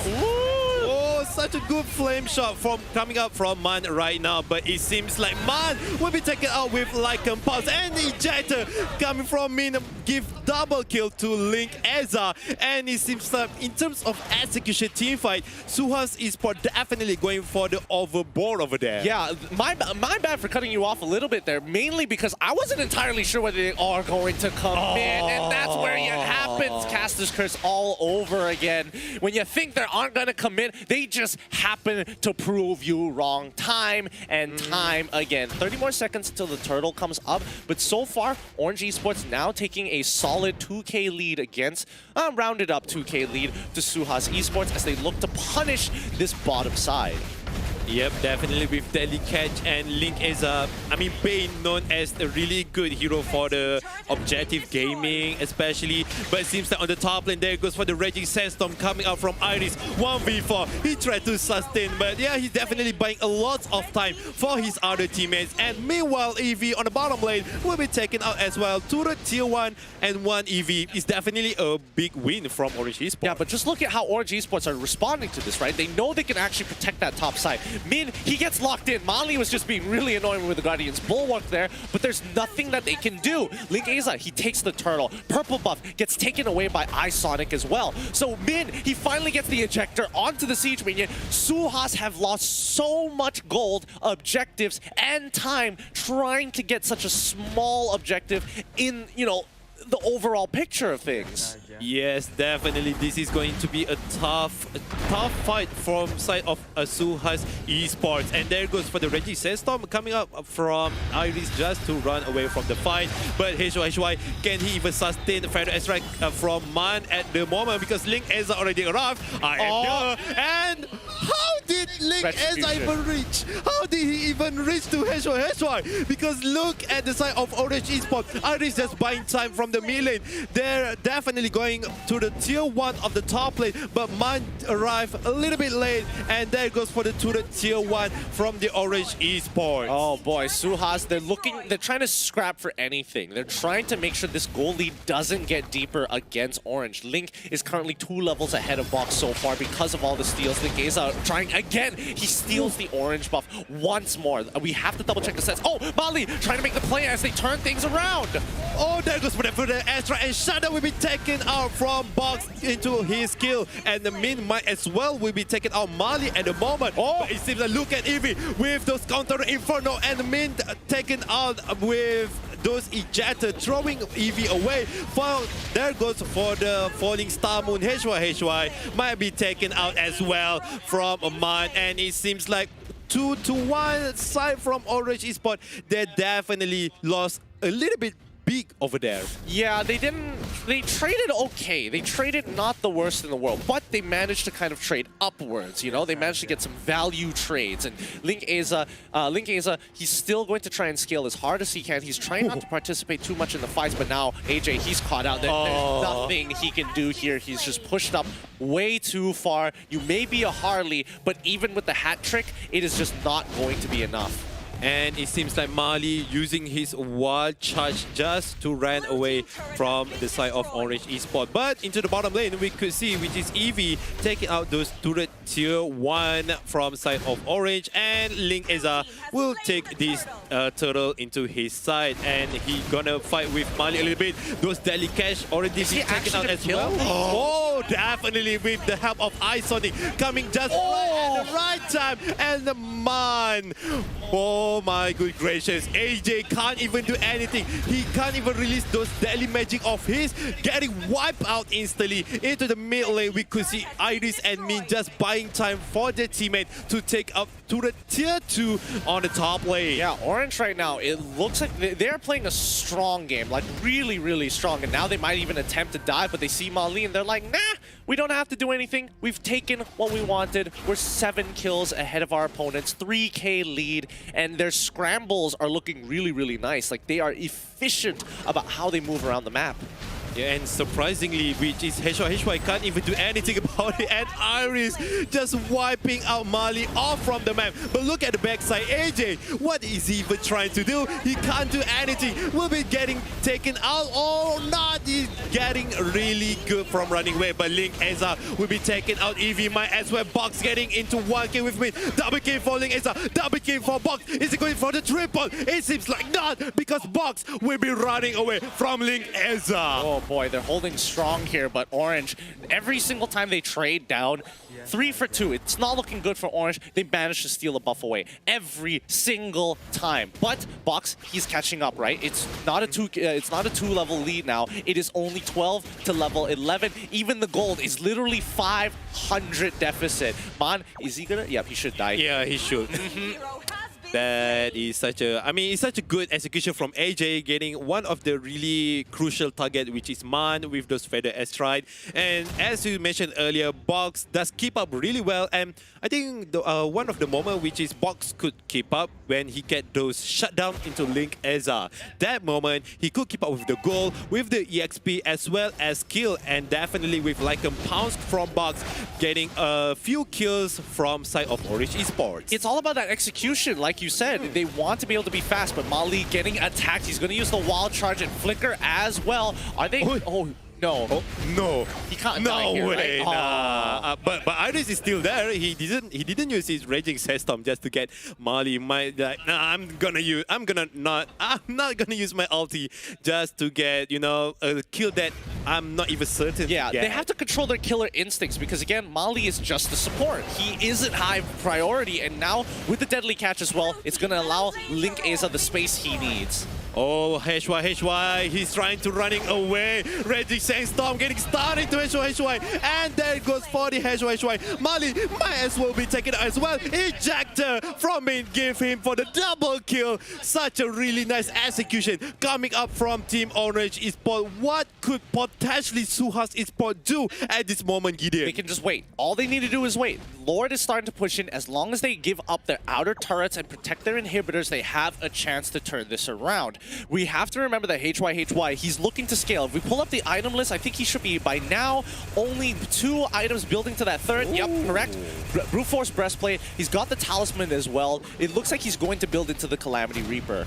Indeed, but look right now from Team Orange Esports, they try to take those tier 2 mid lane at the moment, and with Deadly Catch, the turret HP just dropped significantly and a lot onto the top lane. And I think this is not much big of a problem for Link Eza. He definitely can, you know, rain down those turret HP really good, and into the mid turret as well. And there goes for the inhabited turret. Lord into the top lane will be taken out as well. But Orange Esports, they want all of the inhibited turret from side of Suhaz Esports. What can even Suhaz Esports do at the moment? They just need to wait from the mistake of Orange Esports.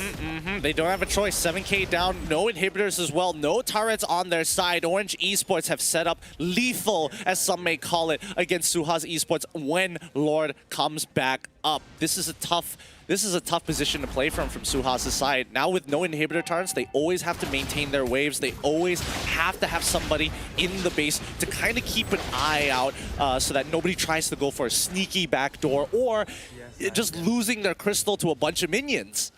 Or you know what could Orange Esports do? They could freeze the laning so that from side of Suhaz Esports, they can't get any gold or EXP, and of course without gold, they can't get any item. And this is definitely what Orange Esports is doing right now, as I said earlier. Freezing laning, and they might be just waiting for the Cycle Lord to come out, or maybe they're just waiting from the side of Suhaz Esports coming out like really far away from the base. Yeah, that's the idea. They aren't technically hard freezing, which is important to know the difference between hard freezing and as well as slow pushing, because the waves without the inhibitor turns are naturally going to be pushing in the favor of Orange Esports' side. The blue side, as you can see on the map, Suhaz, they just have to wait. The minions will come to them. Orange is just trying to drag out their time so that if they make a mistake, they can punish. Feathered Airstrike comes out, but again, they can't really do much from here. Oh, it seems that Mali might be taken out as well, but with Wild Charge and Unstoppable Force coming out from it, will be taken out those immortality from Mali. But it seems like Orange Esports, they're already out of minion. They just need to wait for the second wave to coming in. Further Airstrike coming out from Man, but he's cancelled right away with Agent coming up real close. Link Eza will be taken out EV as well. With deadly catch coming out from Link Eza, definitely getting those 3 kills into Team Orange Esports. Shut down from Link Eza, double kill, might be go for the triple kill coming out from Link Eza. He goes for the Maniac. Nice is Maniac. Oh my Link goodness. Eza will be taking out this crystal 2-0. Orange Esports, they will be take this game. GG, well played to Orange Esports. They are turning opinions around. They lost it that first time. Oh no! Oh no! Oh no! They even took the jersey. They have the jersey on. The disrespect. The disrespect. Oh no! This is so hard to watch from the side of Suhaz Esports. But there it goes for the game, 2-0. Oh good gracious, Orange Esports, they pulled the impossible with Link Eza and his Bane. What kind of string does have Team Orange Esports have? I don't know. They've got some really good chemistry. They know how to kind of push their lead.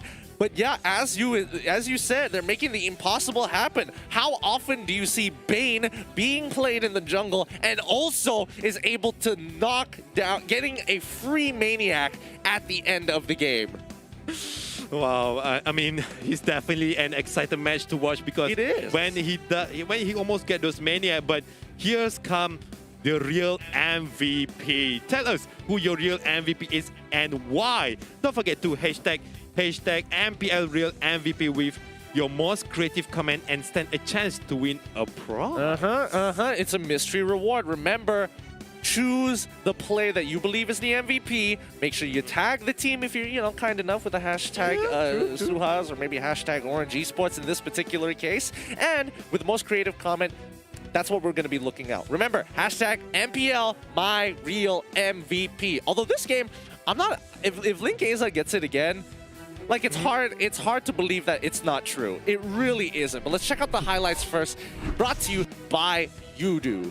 And here comes with from the early starter. From side of the Orange Esports, they're definitely trying to keep Link Eza alive as long as he could. Try to get those EXP and gold as much as he can. And the buy time from Team Suhaz Esports for Box, it seems like it didn't go really well. Yeah, it really didn't. It really didn't. However, I will say, the secondary carry of this game has to go over to Min. Like his Jawhead, his injectors have been really, really good, setting up some great picks and his unstoppable forces, making sure that he gets onto, making sure that he is not allowing AJ to really have the space that he wants. And looking up from, I think one of the most crucial part, which is Isonic that being using Paquito. He does that, those damage of his and support Link Eza really, really well. I mean, in this match, Isonic does stand out from the first match. Yep, he really does. He really made the difference here. Like Isonic, although you were expecting him to be going into that like mid lane sort of situation, Isonic here feeling very comfortable in his own in the gold lane instead. Yeah, might be, change of mood from Isonic, but here comes the itemization coming out from both of the team. Orange Esports, let us look at Link Eza item, which is still the same, such as the Alucard item, which is the War Axe, Blade of Despair, Endless Battle, but things changes here, which is those Malefic Roar. Definitely with the passive of to penetrate turret, that is definitely a really good item. And Tough Boots to, getting some of those magical damage magical resistance into his side. Yeah, it's pretty important. It's pretty important that he had to protect himself, especially from AJ, who he was expecting to start looking for those hard invades once he got level 4. But things have turned around quite a bit in Orange Esports. Very convincing win here, 23 kills to 11, but look at the orange and purple buffs here. I think Orange, they've kind of unlocked the key to the meta right now, where putting your enemy jungle behind is easy to do when you have dominant side laners. And that's why we're seeing the Khalid being picked over things like the Xborg or maybe even the Yuzong. Khalid, he pushes hard, he pushes fast, and he has a great way to sustain in lane. Yeah, and Khalid with his quick Sangard, he could definitely get his HP back without no problem. And it seems like from the side of Suhaz Esports, nothing can do really much from them. Box just done with his Windtalker, Endless Battle, Brute Force Breastplate, War Axe, and Warrior Boots in his itemization. Even though he does have this itemization, his power spike is supposed to be really, really good, but sadly, the sustainability from side of Orange Esports is much better. Yeah. Oh man, it's so frustrating. It must be so frustrating for Suhaz at this point of time. They were looking to get some more points here in Group A, but unfortunately, Orange Esports sit on top as the undisputed leaders of Group A for now, until some other team can try to take them down. I thought it was going to be Suhaz Esports, I'm not going to lie, but Orange continues to surprise me with their performance every single week. Yeah, and hey, remember what the manager of the Orange Esports said? Link Eza is Linkcredible. Yeah. You gotta give it to Kevin. I think he was absolutely right. The Linkcredible might actually stick this time, but look at that damage coming in from that bait. 70,000 damage, the highest in the game so far. The carry Link Eza, the sandbag HY, rich guy coming in from Link Eza, who's starting to average his gold per minute very close to 900 here. As Forgotten One going over to Man with a total of 11 assists. This was a rough game for Suhaz. Indeed, and surprisingly, from the side of Orange Esports, the most from the most taken damage, which is Khalid, with the 74,000 in his side, rather than Jawhead, which is around 57,000 only. So this means that Khalid do play a major role in the side of Orange Esports. He took a lot of damage. He took a lot of the deadly magic coming up from Harley, and tanked those really, really well with his quick Sangard to heal himself up and join the team fight again. Oh boy, when you think they don't have anything in store, they just seem to be. They're just like Santa Claus. They just keep giving gifts for free. They're just making donations every single time. The sack does not end here. When you ban out Alucard, now you got to worry about Bane. Let's check out the MVP. Come on, just give it to him already. Yeah. Oh, yes! Oh. Let's go! Let's go, Min! Woo! Min with his Jawhead. Look at him like, come on, Amy, I will challenge you. And there goes for the KDA. 4-11 and average KDA is 4.3. But hey, he deserves it. He deserves it. With those execution and the target that he needed to get to the side of the Suhaz Esports. Definitely big respect to this man. Yeah, big respects. I mean, looking at how well Link Eza performed, that I felt like, oh man, he's gonna get the MVP for sure, and that Min is gonna be the forgotten one. But no, he will not be forgotten this time round. Well done to Min on his jawhead. He is gonna be getting the MVP for this game. And boy, this has been like some of the fastest games we have seen. But what about you guys at home? Who do you think is going to be... Should I even ask sometimes? Should I even ask? This one is coming from Elvinus Yunus. Hashtag my real MVP is Link Eza. Once he activated Alucard's ulti, every kill linked to another kill. He is the real killing machine. Hashtag finger clicking GG. Hashtag KFC x MLBB. You're absolutely right there, my buddy. Yeah, so much killing from Link Eza and so much killing from the second game as well. But you know, without a good tanker, there will never be a good jungler. They come hand in hand. You're absolutely right there. But yeah, Link Eza just crushing it. And now let's check the current standings right now. And to nobody's surprise, looking over at Group A with a solid 18 points, Orange Esports. 75% match win rate for them, and there goes for the game win rate percentage, 72%, and of course getting those 3 points in their hands, 18 points, leading up all the way to the top of the leaderboards. Wow, Orange Esports, they make us expect the unexpected. Really good. Gosh, I wonder what in store for them. I really don't know. Personally, I really don't know what else that they could look to evolve. Like Suhaz, this was their moment to kind of tie up with RSG MY or maybe even surpass them throughout the week. But now it's looking a little less unlikely with a whopping lead from the side of Orange. 18 points, that is not an easy gap to close. But with that being said, it is time to throw it over to the interview with our boys at the analyst desk. I can't wait to see what they have to say. So let's hear it. Hello, okay. Yang ni nak tanya. Okay. Ini Min ke Man? Min. Min Okay, betul. Min. First of all, nak cakap congratulations. Berjaya untuk menang lawan dengan Suhaz. You dapat MVP, so congratulations dekat you juga. As well as, kita nampak selama ni, Orange Esports, you guys punya celebration, you guys macam let cheer, macam, oh, okay, kita menang, great. Tapi kali ni, nampak jauh lebih confident. Apa perasaan you guys sekarang? Dah lah you guys nombor 1 dekat standings MPL. Nombor 1 standings yang kita sendiri buat.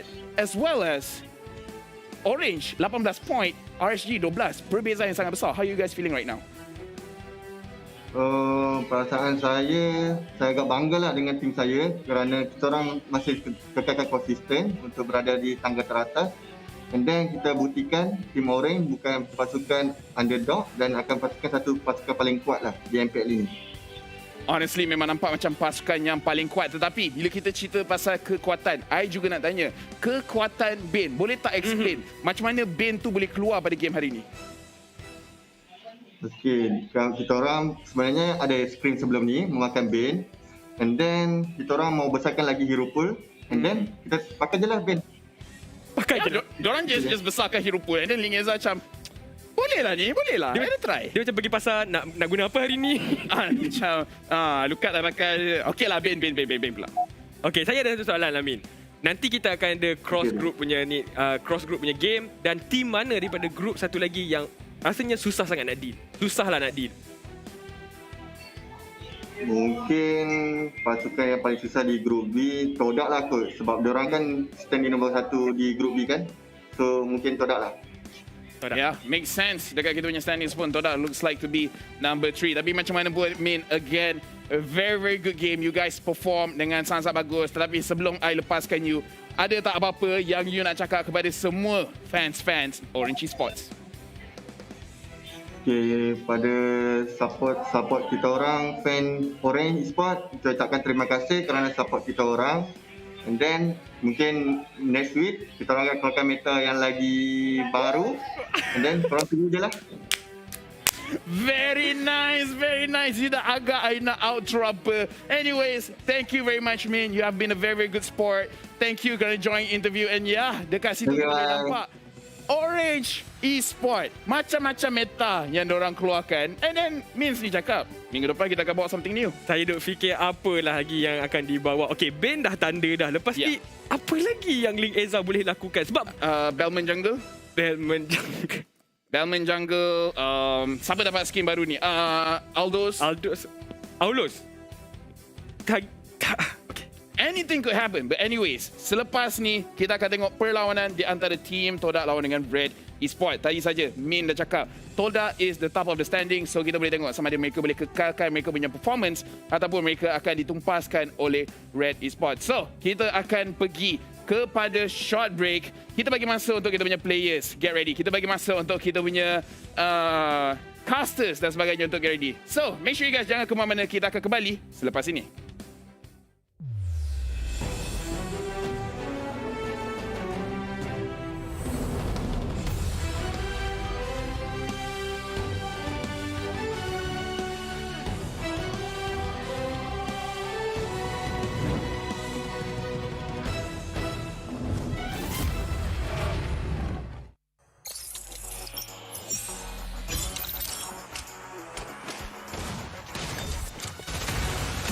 Time and tide wait for no man nor girl. First blood. Legendary. Got a message for him. First blood. Mega kill. Hope you don't get tired of seeing Rana. My snipe rifle. I see you. You have slain an enemy. Legendary. Monster kill. Bullet shower. Double kill. An ally has been slain. Airdrop incoming.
...2021 telah menjadi satu tahun yang hebat untuk Mobile Legends Bang Bang dan jutaan terima kasih kepada semua komuniti MLBB di seluruh dunia atas sokongan dan semangat anda.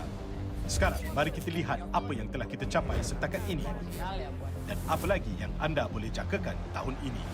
Mari kita mulakan dengan kejuaraan dunia M2 yang berlangsung pada bulan Januari tahun ini, di mana pemain dari 8 negara merentas dunia ke Singapura. menjalani kuarantin di samping protokol keselamatan yang ketat demi merealisasikan kejohanan offline ketika dilanda wabak. Welcome to M2 World Championships live from Singapore. M2 menjadi kejohanan rasmi MobileLegend Bang Bang yang paling banyak ditonton. Lebih daripada 3 juta penonton menyaksikannya secara langsung, menjadikannya salah satu kejohanan terkenal di dunia esports. Piala Mobile Legends Bang Bang Asia Tenggara atau MSC 2021 yang baru berakhir Welcome to MSC 2021. mempunyai puncak 2.2 juta penonton, hampir 10 kali lebih banyak daripada MSC lalu. Selain itu, Mobile Legends Bang Bang Professional League di seluruh rantau ini memecah rekod dengan MPL Indonesia menarik penonton seramai 1.8 juta penonton. Di seberang lautan, MPL Filipina merekod lebih dari 1.4 juta penonton. Sementara MPL Malaysia dan Singapura kedua-duanya memperoleh jumlah penonton yang tinggi. Secara kolektif, MLB kini menjadi salah satu esports yang paling banyak ditonton di dunia. Dan komuniti semakin membesar. Terima kasih kepada semua peminat MLBB. Keluarga MPL semakin bertambah. Kami bakal melancarkan MPL Brazil pada bulan Jun dan MPL Kemboja pada bulan Julai. Tidak lupa juga MPL Filipina baru saja beralih ke Liga Franchise untuk musim ke-8 yang akan datang. Semua pencapaian ini hanyalah permulaan kerana bakat MLBB di seluruh dunia akan memulakan perjalanan ke puncak. Ya, tekaan anda tepat. M3 akan berlangsung pada akhir tahun 2021 di mana pasukan hebat dari wilayah MPL di samping pemenang kelayakan wilayah bukan MPL akan bertanding di satu lokasi. Ia adalah jalan panjang bergelombang menuju M3. Pasukan mana yang akan mendapat tiket untuk menjadi salah satu daripada 16 pasukan dan menamatkan perlumbaan to the top.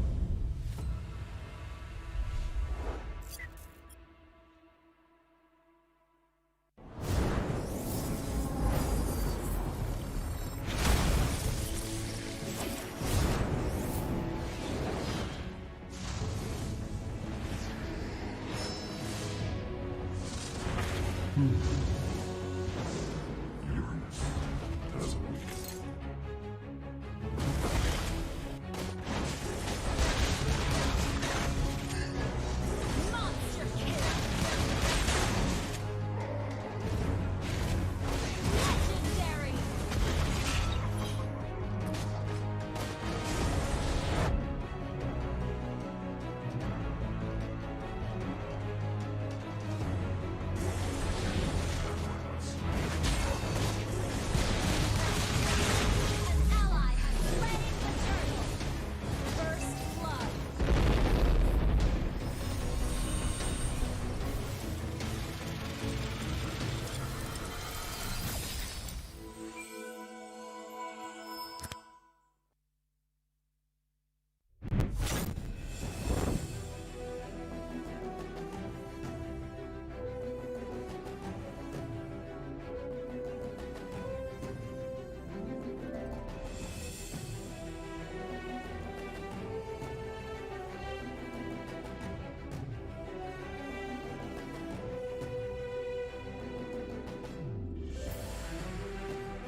guys, welcome back to MPL Malaysia musim yang ke-8 bersama saya Fira Fendi dan juga Aiman Lafel. Hello. So Aiman. Yes. Aiman pula. Hey. So Lafel. Jarang-jarang orang panggil saya Aiman. Mungkin sebab hari ni hari special kot. Ha, kenapa hari ni kenapa? Kalau korang nak tahu, hari ni adalah hari birthday pengasas kepada KFC. Siapa? Atuk KFC. Atuk. Oh, Colonel Sanders. Betul tu. So sempena birthday dia, hari ni kita bukan saja nak umumkan 2 orang pemenang. Macam biasa diorang dapat RM50, betul tak? Aha. Tapi hari ni diorang bakal mendapat 20,000 diamond. Serius ah? Tapi hanya 1,000 diamond saja untuk setiap seorang. Ya, jadi kalau seorang 1,000 and then ada 20,000. So 20,000 diamond. So 20 orang lah. 20 orang lah. Wow, okay, very nice. Like, teruskan. Tapi kita cuma akan umumkan 2 orang pemenang saja dan lagi 18 orang tu korang boleh tengok kejap lagi dekat bawah. Tapi apa kata kita bagi tahu dulu soalan dia? I pun tak tahu. You pun tak tahu? Tak tahu. Okay, so I nak bagi tahu sekarang. Okay, go ahead. Okay. Tahun berapakah KFC pertama dibuka di Malaysia? Okay, easy enough. Betul. Lepas tu? Boleh Google. Boleh Google. Dan soalan kedua adalah tahun berapakah Colonel Sanders dilahirkan? Oh, itu susah sikit. Itu boleh Google ke? Boleh Google. Okay. Senang cerita, setiap hari soalan kita apa-apa tentang giveaway ke, apa-apa customer cakap ke, korang boleh Google. Ataupun pergi tengok dekat social media KFC. Tapi apa kata sekarang kita lihat dulu siapakah pemenang dia untuk hari ini? Yap, dan pemenang pertama Amirul Hafizul. KFC membuka cawangan pertama di Malaysia di Jalan Tunku Abdul Rahman, Kuala Lumpur pada tahun 1973. Siap bagi address. Kemudian Colonel Sanders dilahirkan pada 9 September 1890. Wow. Wah. Lama. Wait, how many years lama lah Lafel. Sebab tu dia jadi atuk. Oh ya, betul lah. Sebab betul tu atuk, betul. Ya, yes, betul. Tapi ini adalah pemenang pertama. Apa kata sekarang kita lihat pula siapakah pemenang kedua? Ya, dan pemenang kedua kat sini adalah Iri Soda. Very nice name. KFC bertapak pertama kali di Malaysia pada 1973 di Jalan Tengku Abdul Rahman dan beliau Colonel Harlan Sanders. Ha, nampak dia siap bagi a fuller name. Dilahirkan pada 1890 and of course pada hari 9 September. A very good job kepada you guys berdua and kepada yang lain. Nampak nama kat bahagian bawah. Kita tengah rotate kat situ. You guys punya nama akan di-mention kat situ. Jangan risau. Team daripada KFC, mereka sendiri akan contact you guys dekat Instagram. Jangan contact kita orang. Betul. Jangan pula tiba-tiba DM Fira nak diamond. Tak, lambat lagi daripada kita orang. Ya, tapi mungkin daripada KFC. Ya, KFC. Seorang 1,000. Seorang 1,000. So honestly, congratulations kepada semua orang. And Fira, apa lagi yang daripada KFC yang kita kena ceritakan? Macam biasalah, selepas kita umumkan pemenang, kita nak bercakap pula tentang finger clicking good game. Oh, okay. Tapi soalan dia hari ini adalah, seperti atuk KFC, kami pun mesti berusaha untuk berjaya. Betul. Cuba kongsikan tips bagaimanakah cara nak menaikkan rank hero dengan mudah. Ini soalan apa macam mana dia? Untuk I, pakai hero yang betul. Apa hero orang MPL pakai? Pakai je. So, kalau kita tak pandai main pun tak apa, pakai je. Betul. Tapi pandaikanlah main. Pandaikanlah. Tapi tu jawapan kita. Apa kata sekarang kita lihat pula jawapan daripada Wan Muhammad Afif. Kalau gagal lagi, bangun dan cuba lagi. Kalau gagal sekali, tak bermakna gagal lagi. Teruskan rank, mainlah tanpa henti, capailah mitik yang diingini sampai menjadi apa tu? Dia ada irama dia macam kalau gagal lagi, bangun dan cuba lagi. Kalau gagal sekali, tak bermakna gagal lagi. Teruskan rank, main tanpa henti. Capailah mitik yang diingini sampai menjadi macam tu. Dia rap lah. Ya, dia rap lah basically. Faham. Dan kemudian pemenang kedua, Harry Hamzah. Fokus hero yang anda suka daripada mekanik mereka and make sure hero tersebut hero yang mampu carry game. Jika solo ataupun party, pilih kawan yang anda sudah biasa bermain sekali. Wow. Sekian rap daripada Lafel. Apa kata sekarang kita lihat seterusnya daripada Muhammad Bunyamin. Learn to adapt new meta and must know what hero to counter pick enemy. Play well, no toxic. Diorang kata no toxic Lafel, tapi macam mana ni? No toxic. No toxic. Emote is okay. Emote is okay. Recall okay. No need toxic. Tapi pemenang yang seterusnya, Nabil Syakirin. Cara saya akan bermain dengan rakan-rakan, memilih hero yang sesuai, counter berdasarkan draft enemy yang telah mereka pilih. Nabil bermain dengan bijak dan dia bermain dengan kawan. Betul tu, bermain dengan kawan. Tapi kalau bermain dengan public pula macam mana? Dia ikut nasib. Okey. Ada hari rezeki kita, ada hari rezeki orang. Faham. So, itu adalah tips-tips yang korang boleh follow. And macam biasalah Lafel, kita ada video-video special untuk penonton-penonton kita. What? Video dari mana? Daripada TikTok. Jadi, kalau korang ada post apa-apa di media sosial, jangan lupa untuk menggunakan hashtag MPLMY dan insya-Allah akan dipaparkan dekat sini. Okay, so video pertama yang kita nak tengok, which one, Fira? Yang mana satu yang you rasa yang best? Yang paling dekat dengan I akan tengok ni. Ini adalah daripada RSG. Oh, daripada RSG tapi ada logo iblis kat situ. Sebab RSG dengan iblis. Oh, Ni okay. Taunting before match. Oh, ini sebelum match to start? Sebelum match, guys. Bukan lepas match. Миш, Okay. у меня для Тумбу-дулу, тебя ребята. одно важное признание. В отличие от тебя трехлетнего, я 40-летний MPL tak boleh main MobileLegend? Yes, dia cakap dekat iblis dan iblis tak boleh main. Мы тебе... Tak, ni MPL lah cakap. Bukan. No, you janganlah. Okay. Tak, viewer kita tak nampak tulisan. So, kita kena baca. Okay, macam ni Fira. You jadi budak, I jadi MPL. Okay. MPL. Sebenarnya, I tak pernah main MobileLegend. Tetapi, sekarang kita akan introduce juara season lepas RSG untuk lawan dengan you. Macam mana perasaan you? Kejap, I tak tengok lagi perasaan dia. Nak nangis. So basically kepada semua orang, kepada semua orang yang tak faham, MPL cakap, okay, kita akan jumpakan you dengan opponent yang kuat, and then RG datang, and then baby tu nangis. Sebab dia nangis, sebab dia nampak mom. Macam biasa, budak nangis panggil mak. Macam itulah. Tapi itu hanya taunting je, guys. Jangan salah faham. Ya, and then lepas tu kita nak buat apa lagi? I rasa kita ada benda special.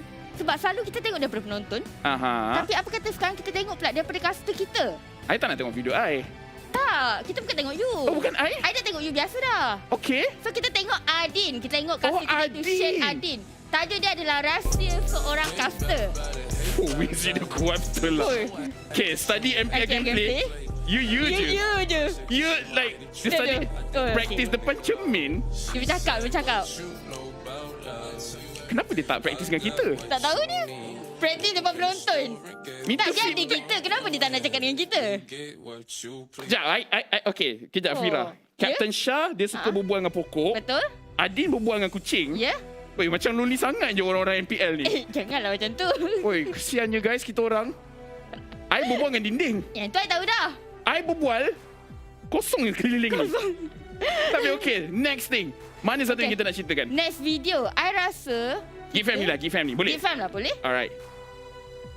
Baru-baru ni kan pasal Dominus dengan Daddyhood, tak habis lagi. Last word, Shane. Say goodnight to the panda. Kalau give fam je. Korang perasan tak? Setiap kali give fam. Bukan tiap kali give fam, tiap kali Dominus. Tiap kali Dominus mesti jadi macam tu. Dominus lepas ni kita ban awak ni kan. Kita rasa awak, kita nak ban awak daripada masuk TikTok lah Dominus. Selamat dia punya TikTok tu kejap je. Nasib baik kejap kalau lama. Ya, tapi ada apa lagi yang kita nak ceritakan hari ni, Fira? Ada, macam biasa kita akan ada benda panas nak share dengan korang dekat hot topik kita hari ni. Okay, macam yang korang tak keluar lagi. Tak. Nampak hot topic. Tak keluar. Tak, you tak rasa panas. Okay, panas dulu. Panas. Okay. Panas gila. Ya. Okay, so macam kita tahu lepas ni adalah perlawanan untuk Red Esports menentang TODAK. So sekarang dekat hot topic kita hari ni kita nak bercakap tentang Red. Salah seorang pemain direhatkan sehingga penghujung musim. Siapa Ini berdasarkan apa yang saya nampak. Okay, Red siapa yang selalu main? Mal? Yes, Mal. I rasa Mal direhatkan sebab dia dah asyik main. Dia punya power sangat lah. Dia power sangat. Orang lain nak rasa MVP. Itulah. Tapi rasa Mal lah. itu daripada kita. Apa kata korang komen sekarang siapa pemain daripada Red Esports yang korang rasa bakal direhatkan? Benda ni akan official nanti.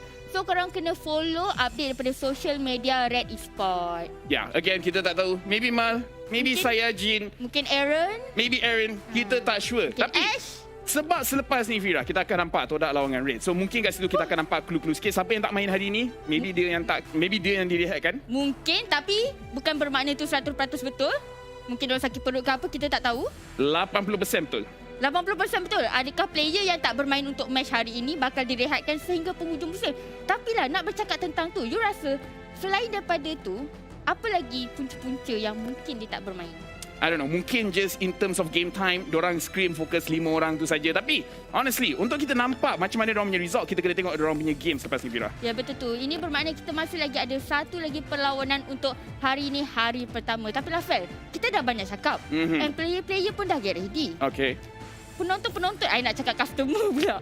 Penonton-penonton pun dah get ready. I pun dah ready. So apa kata kita just tengok masuk perlawanan ni. So guys, mari kita saksikan perlawanan terakhir untuk hari ini di antara Red Esports menentang TODAK. And Caster, take it away.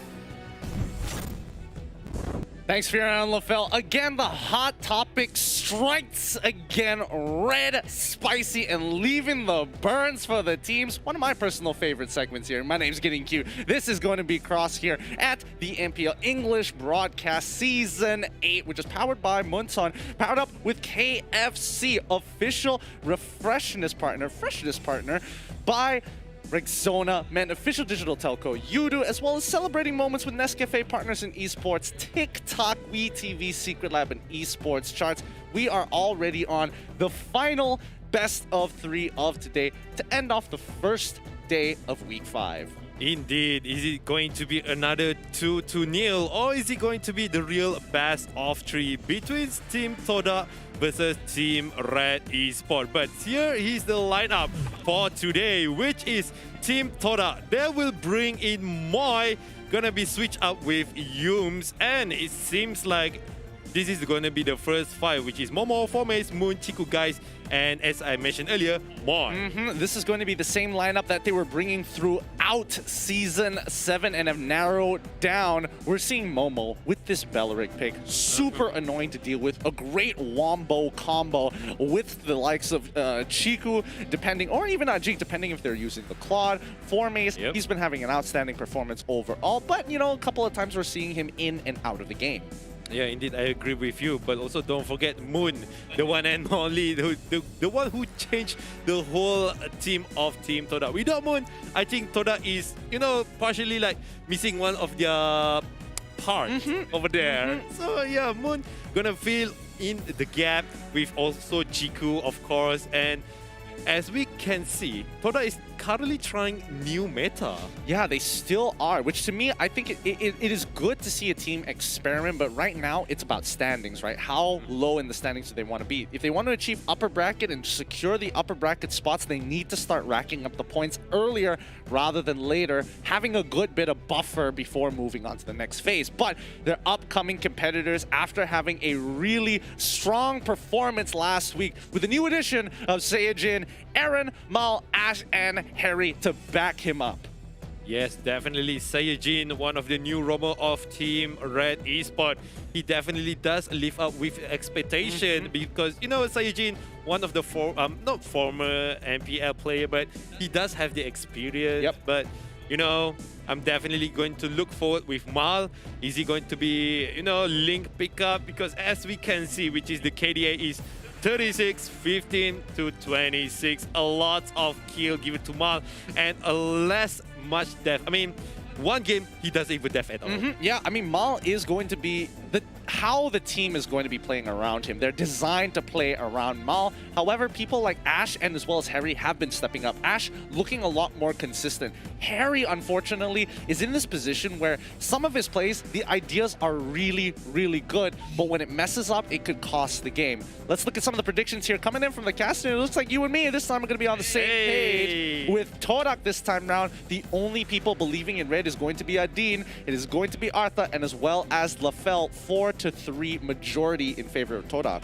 You see like how beautifully the symmetry of the vote over here, which is 2 sides on the left side of the TODAK and 2 sides of the right side, and the other 3, of course, in the middle with the Red Esports. So this is our prediction, and based on our, you know, what we're looking at for the past few weeks. But here comes the talent prediction. Oh my goodness, that's going to be the audience prediction here. A vast majority, 80% of the votes going over to TODAK, and only a 10%, 10 to 15% believing that Red Esports can actually take this game away. Yes, it is true that Red were looking great at week number 4 with the addition of Saiyajin. The question is, how far does his value go? Is it going to be enough to topple down a fan favorite TODAK? Oh, this is going to be a hard decision because It was. as we can see, is it going to be the same TODAK without Yum? Because they bring in Moy again, and I don't want to say that Moy is not as good as Yums, but it seems like with Yums as a roamer, Team TODAK, they definitely like upgrade their game to the next level. Even though like bringing as Ruby jungler. Yeah, you're not wrong. The Ruby jungle definitely caught me off guard, but after, I feel like I'm going to be less surprised if they whip out a weird jungle right after seeing Alucard and as well as even Bane in the jungle from Link Eza. I feel like at this point, nothing is really off the table. I agree with your point over there. Might as well, maybe we could see, Rafaela jungler or might be Estes jungler. Okay, maybe that's a little too far. just a wee bit. But guys, before the match even starts, head on over and download the KFC app if you haven't done it yet, because you'll be able to use the promo code POWERUP to get yourself the Power Up bundle. Yes, in the Power Up bundles, they do give the 2 pieces of KFC fried chicken. You can choose either original or spicy, wedges, regular, 4 pieces of nuggets, and Pepsi can.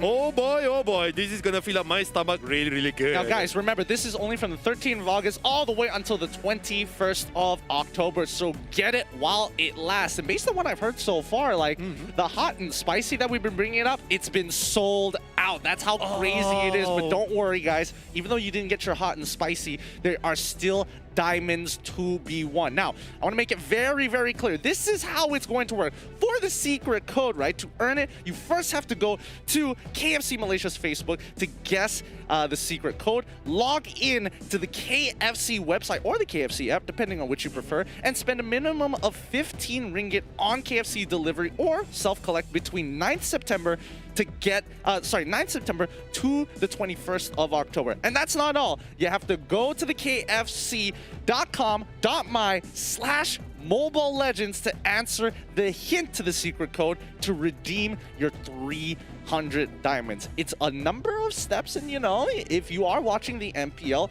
this works perfectly. I'm hungry sometimes. These games are forcing me to use all my brain power, and I need to resustain myself. Why not earn yourself 300 diamonds at the same time? But hey, don't forget, this does have the limited time, which is from 9th September until 16th September. But here's come the shell milestone, which is we have 1,000 milestone, 2,000 milestone. We could get 10 of the hero cards, and here comes with the 5,000 milestone, 100 dust, 20 character card, and of course, the light and dark recall effect included with the spawn effect of the trial card. Now I know you guys must be thinking, this isn't a lot. There's no way we can hit. No, this is so possible. All you gotta do is to hit that share button and come together as a community. And you're already at home, why not? It doesn't hurt. Share it to your friends who love Mobile Legends but want to bring their level of play to even higher heights. Some may say powered up.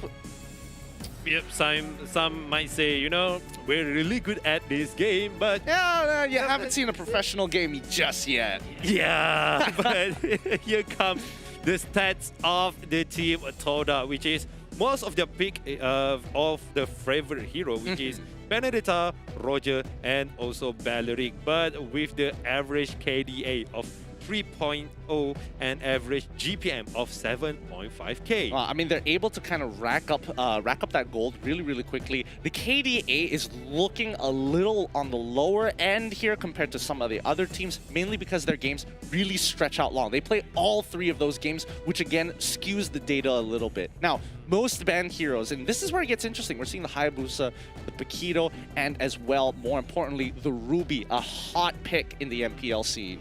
Indeed, they definitely if they didn't ban our Ruby, then might as well just take out Ruby as a jungler. That's true. That's use it as much as you can, man. There's so much resources that you can use, but you guys could see the recent matches, which is they're currently won against Homeboys, Geek Fam, and Boss Cool. Yeah, they're currently on a 3-game win streak here. They haven't dropped the ball just yet. So after after the third match, they kind of, put themselves together, and now they have a much better idea of how they kind of want to play the game. As you can see, 65% of their first tower, of the first towers goes to them most of the time. Not exactly the first bloods, because it can be a little wonky sometimes, whether we see Chiku go into the tank position or maybe he switches into the gold lane. Sometimes, solo kills are bound to happen. Yes, indeed. And surprisingly, Chiku, like, for this season, he definitely loves to try a lot of roles. Oh, yeah. Yeah. And even Moon, right? Yeah, even Moon. Surprisingly, Formace, same as well. Could this be a lane swap now with the timer up on the top right? You know what that means. We're going to be jumping right into the game very, very soon. I don't know what kind of a draft TODAK is going to come up with, but let's talk a little bit more about Red Esports. With the help of Saiyajin, right? These meta tanks are now a full threat for the team. Yes, indeed. And also, before this, without the Saiyajins, Red Esports really need a good tank. Tank as a roamer, and Saiyajin came in, fill in the slot, and bring up the win of Team Red Esports. So this is going to be a matches. Does Saiyajin can, change the things? Team TODAK, we know as definitely one of the strongest team in the MPL, but Red Esports with the Saiyajin, could he potentially turn upside down the expectation of the audience? Honestly, I think he might be able to, because right now, if we're talking about overall performance, Moy, he's been benched a couple of times to let Yums kind of take the the front seat, kind of lead the team when it comes down to that tanker roles. But both of which can be a little hesitant on their moves. You can see that they're not exactly the biggest playmakers, not like Formace, Chiku, and Moon, who's definitely, a lot less scared to make those mistakes. But for Yums and Moy, and especially for anybody in the tank role, you can feel that sort of pressure on your back to make something happen for your team. Indeed. And there's also one major thing on Team Red Esports, that they are predictable on the draft, which is that is a major important thing for Team TODAK, because they might be bringing up this hero when they're banning out this hero. So that's kind of predictable. That are we talking about? Yeah, it is. It does get a little predictable once you've kind of played a couple of games. Out of the 10 games, I would still say that TODAK will start to win at least 6 to 7 against Red Esports. That's personal opinion here. Red, they could have evolved way past what we believe them to be as of right now. Let's see the draft. Red Esports on the blue side, TODAK on the red side. First ban priority going over to Red Esports, and they get rid of the Benedetta. Yes, definitely. Is it going to be Forvius going to be banning out from Team TODAK, or is it going to be Ruby, or might be Paquito as well, since this is one of their top ban at the moment? But I don't think they're going to be banning out. No, actually they might be banning out Hayabusa, since, Ash could potentially playing out Hayabusa, but Jawhead will be taken out as the first pick of TODAK. Yeah, hit 2 birds with 1 stone. Saiyajin had some great performances on the Jawhead, and Jawhead is really good in the meta right now, so easily going to be taking that out. Back to the priority for Red Esports. The fact that they banned out the Benedetta, it kind of tells me something, right? Formace had a really good game on the Benedetta. I don't think Red Esports is going to ban out the Phobius. Yep, they ban out the Ling as well to really limit down on Chiku's hero pool. And the fact that Ajik isn't in the main lineup right now, the starting lineup, I'm guessing that Chiku is going to go into the jungle. Might be. And the choices of Chiku to play in the jungle is going to be much lesser than right now. But, as I mentioned earlier, Hayabusa already been taken out, because, both of the teams, they do play Hayabusa really well. And definitely, why not we just take out this Hayabusa? We don't want to give Red Esports those Hayabusa, and of course, TODAK cannot get those Hayabusa. Exactly. It's just complete denial all across the board. But TODAK, they've got deeper pockets here when it comes to the hero pool. They've got a plethora of things that they're willing to, quote-unquote, test out. And, also have some really solid picks of their own. We haven't seen TODAK played very meta just yet. We haven't seen them play like a standard composition, like Moon going on things like Farsa, for an example, and pairing it up with the Granger. We haven't seen none of that from TODAK, but we can expect it from Red Esports. Matilda going to be the next ban here. TODAK looking to close out the first bans.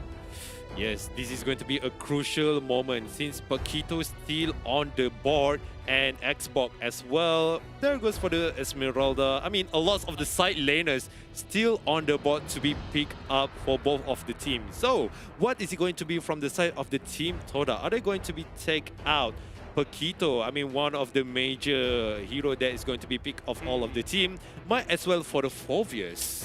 Yeah, I think TODAK, if I feel like banning out Phoveus doesn't seem too bad, but then they have counter matchups like Esmeralda. Xborg is also something to keep in mind here, but TODAK, it really depends on which direction that they want to go with. So they ban out the Esmeralda, so it looks like Red Esports, I feel like they're baiting Red Esports to pick up the Phoveus within first rotation. Because now Paquito and Phoveus are open, so it's up to Red to decide which they want. Two birds in one stone, they say it. It's a fork, yeah, it's a forked decision. There's no real winning, but Red Esports, as long as it follows their plan, like I can see them smiling around. They know it for a fact. They're like, oh, I see what TODAK's trying to do. They're making us question ourselves, but with the help of their coach, I think they're going to have much better direction here. Suhaz probably has something in store. He's probably planning out the rest of the draft in the last 10 seconds that he have. They take Paquito. Paquito as the first pick from the side of the Red Esports with the win rate of 61%. One of the highest heroes win rate at the MPL MY right now. So this is going to be a second pick. Is it going to be a Phoveus pick from the side of Team TODAK? And they might as well bring in Xbox at the same time, you know.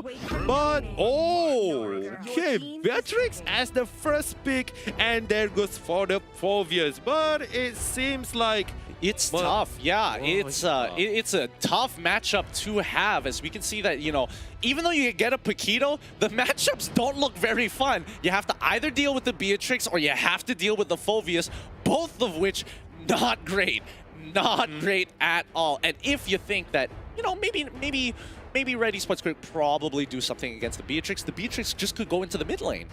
Oh yes, and definitely those power spike in the early game with the Nibiru, the SMG, the damage is so much without the itemization. Yeah, it's rough. It's rough. And not to mention that Bennett is also really good when it's like, I don't really want to walk up to the lane, but I just want to clear it really quickly.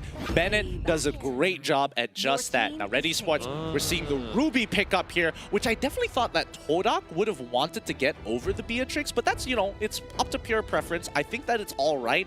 Both matchups don't seem too fun to begin with. Looks like TODAK have some really strong side laners, but we don't know for sure. But the Farsa coming in from Red Esports, Ash hasn't been doing that bad this season. Like, he's really been a very consistent pillar for Red Esports. I agree with you over there, Gideon, but also don't forget that which both of these teams, their draft currently right now kind of countering with each other. With Farsa, you know, those Feather S, right, definitely going to burst out Beatrix at the backline, but it seems like Selena will be coming in. The Abyssal Arrow will just target into Ash alone. Yeah, they want to just slow down Farsa. They don't want the side laners to get involved. Now we go on to the second ban phase. Yi Shun Shin going to get banned out for the side of TODAK. They've done their research. They've done really, really good research here, because Red Esports, what they like to do is to have the Farsa and a Yi Shin Shin. The Yi Shin Shin uses the Mountain Shocker, gets all the information, and allows Ash to make a very good decision on where he needs to position himself without getting punished.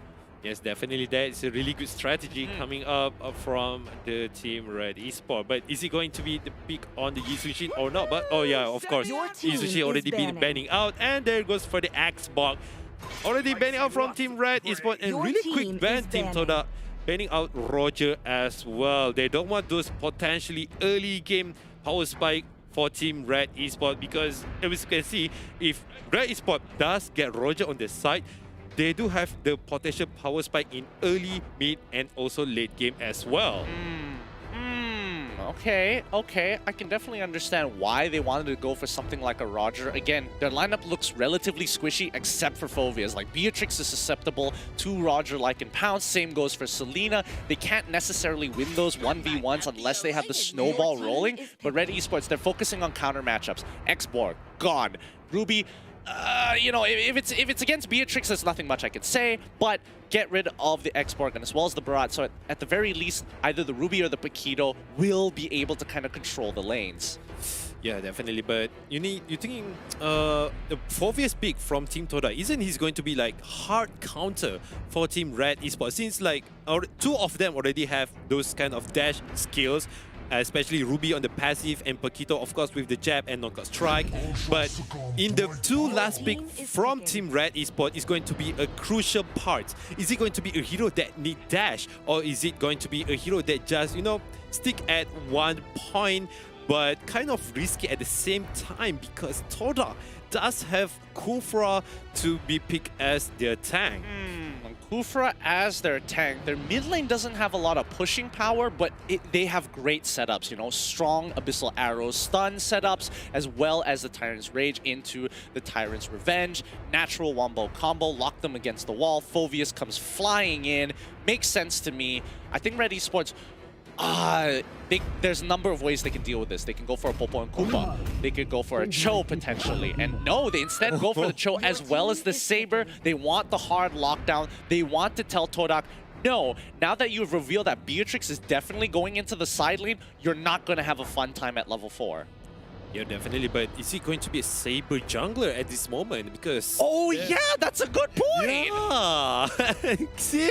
Because from the side of Red Esports, is definitely Joe going for the tank, and Mal is going to be Saber jungler. I mean, okay, to be honest, I'm the one who's plays Saber jungler before, but the power spike in the early game, yes, does have that, but in terms of late game, Saber literally can only one-shot a squishy hero.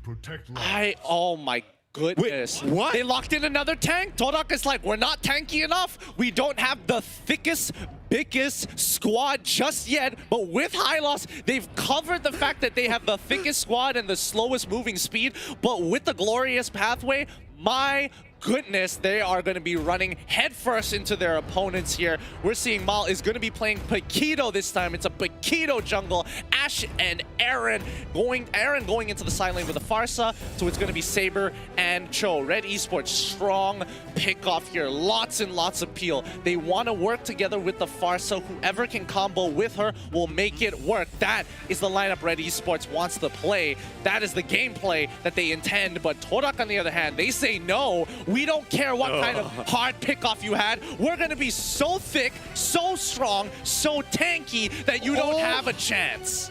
I just realized Chiku is the one who's using Hylos right now, and this is going to be a definitely interesting match for the game 1 between Team TODAK versus Red Esports. This is the matchup that is kind of interesting, you know? Is it going to be Hylos jungler, or is it going to be... Wow, I'm so speechless right now. Is it going to be Hylos jungler retribution from Chiku? You can't be serious. You're not going to be joking me, Chiku. What are you guys thinking about? Another testing match again? I'm not entirely sure. I'm really not sure how this is going to go out, but it looks like at the very least when Moon helps him with the leash, it's not that bad. Chiku can just walk up. He doesn't care. He is so tanky. He just walks up, tries it, takes the Lethal Wanderer like it's absolutely nothing with his retribution, and starts moving on. And Red Esports is like, okay, I guess that's the situation.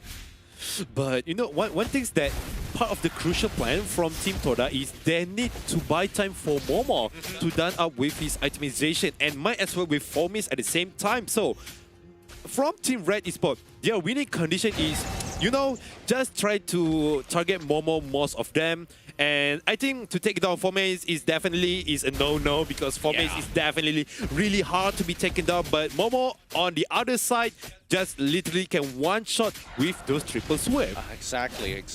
But here's the thing, that's only at level 4. Beatrix for now gets the full control over the lane. Moy looks to try and punish Ashe as much as he can. He might even get the kill here, but here comes Mal. Let's see how much of an impact this Paquito jungle really is going to have on the meta, because we can see that Chiku, he's got a decent clear speed overall. Wait, what did he take? He took Concussive Blast as well. It's not like he went for anything out of the ordinary with his emblems. I just saw Saber literally flying up into the screen. Hey, that's the recall mechanic, you know. Got to make sure that that everyone knows that he's recalling.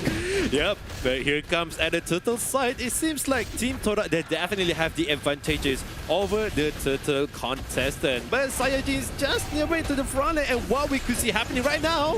There's nothing they can do. Moy does sacrifice his life for hire as Mo gets Nibiru's passion off perfectly to set up a double kill on the other hand. But they managed to trade 2 for 2. Nobody is the real winner here except for TODAK, who got the turtle.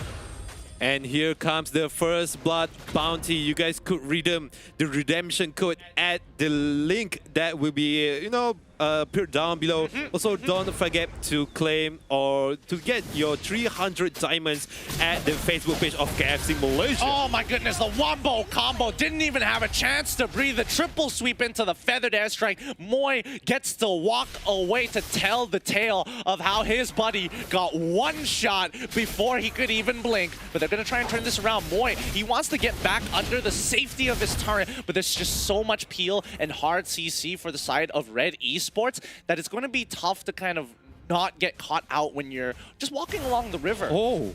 As you guys can see just now, which is Saiyajin used those Shumpo, literally get those immune into the abyssal arrow from the moon. But as we can see, which is from the side of Team Red Esports, they're definitely getting one target each time. But it seems like Aaron will be fly away. Nope, I'm not gonna die this time. Absolutely, they have to play around Aaron here. That is the main win condition. Oh wait, Mal! Oh! He was so close to killing Moon there. One more jab would have sealed the deal, but Moon making the smart choice of hopping over the wall. Is Moy gonna steal that away? Okay, thank God he didn't.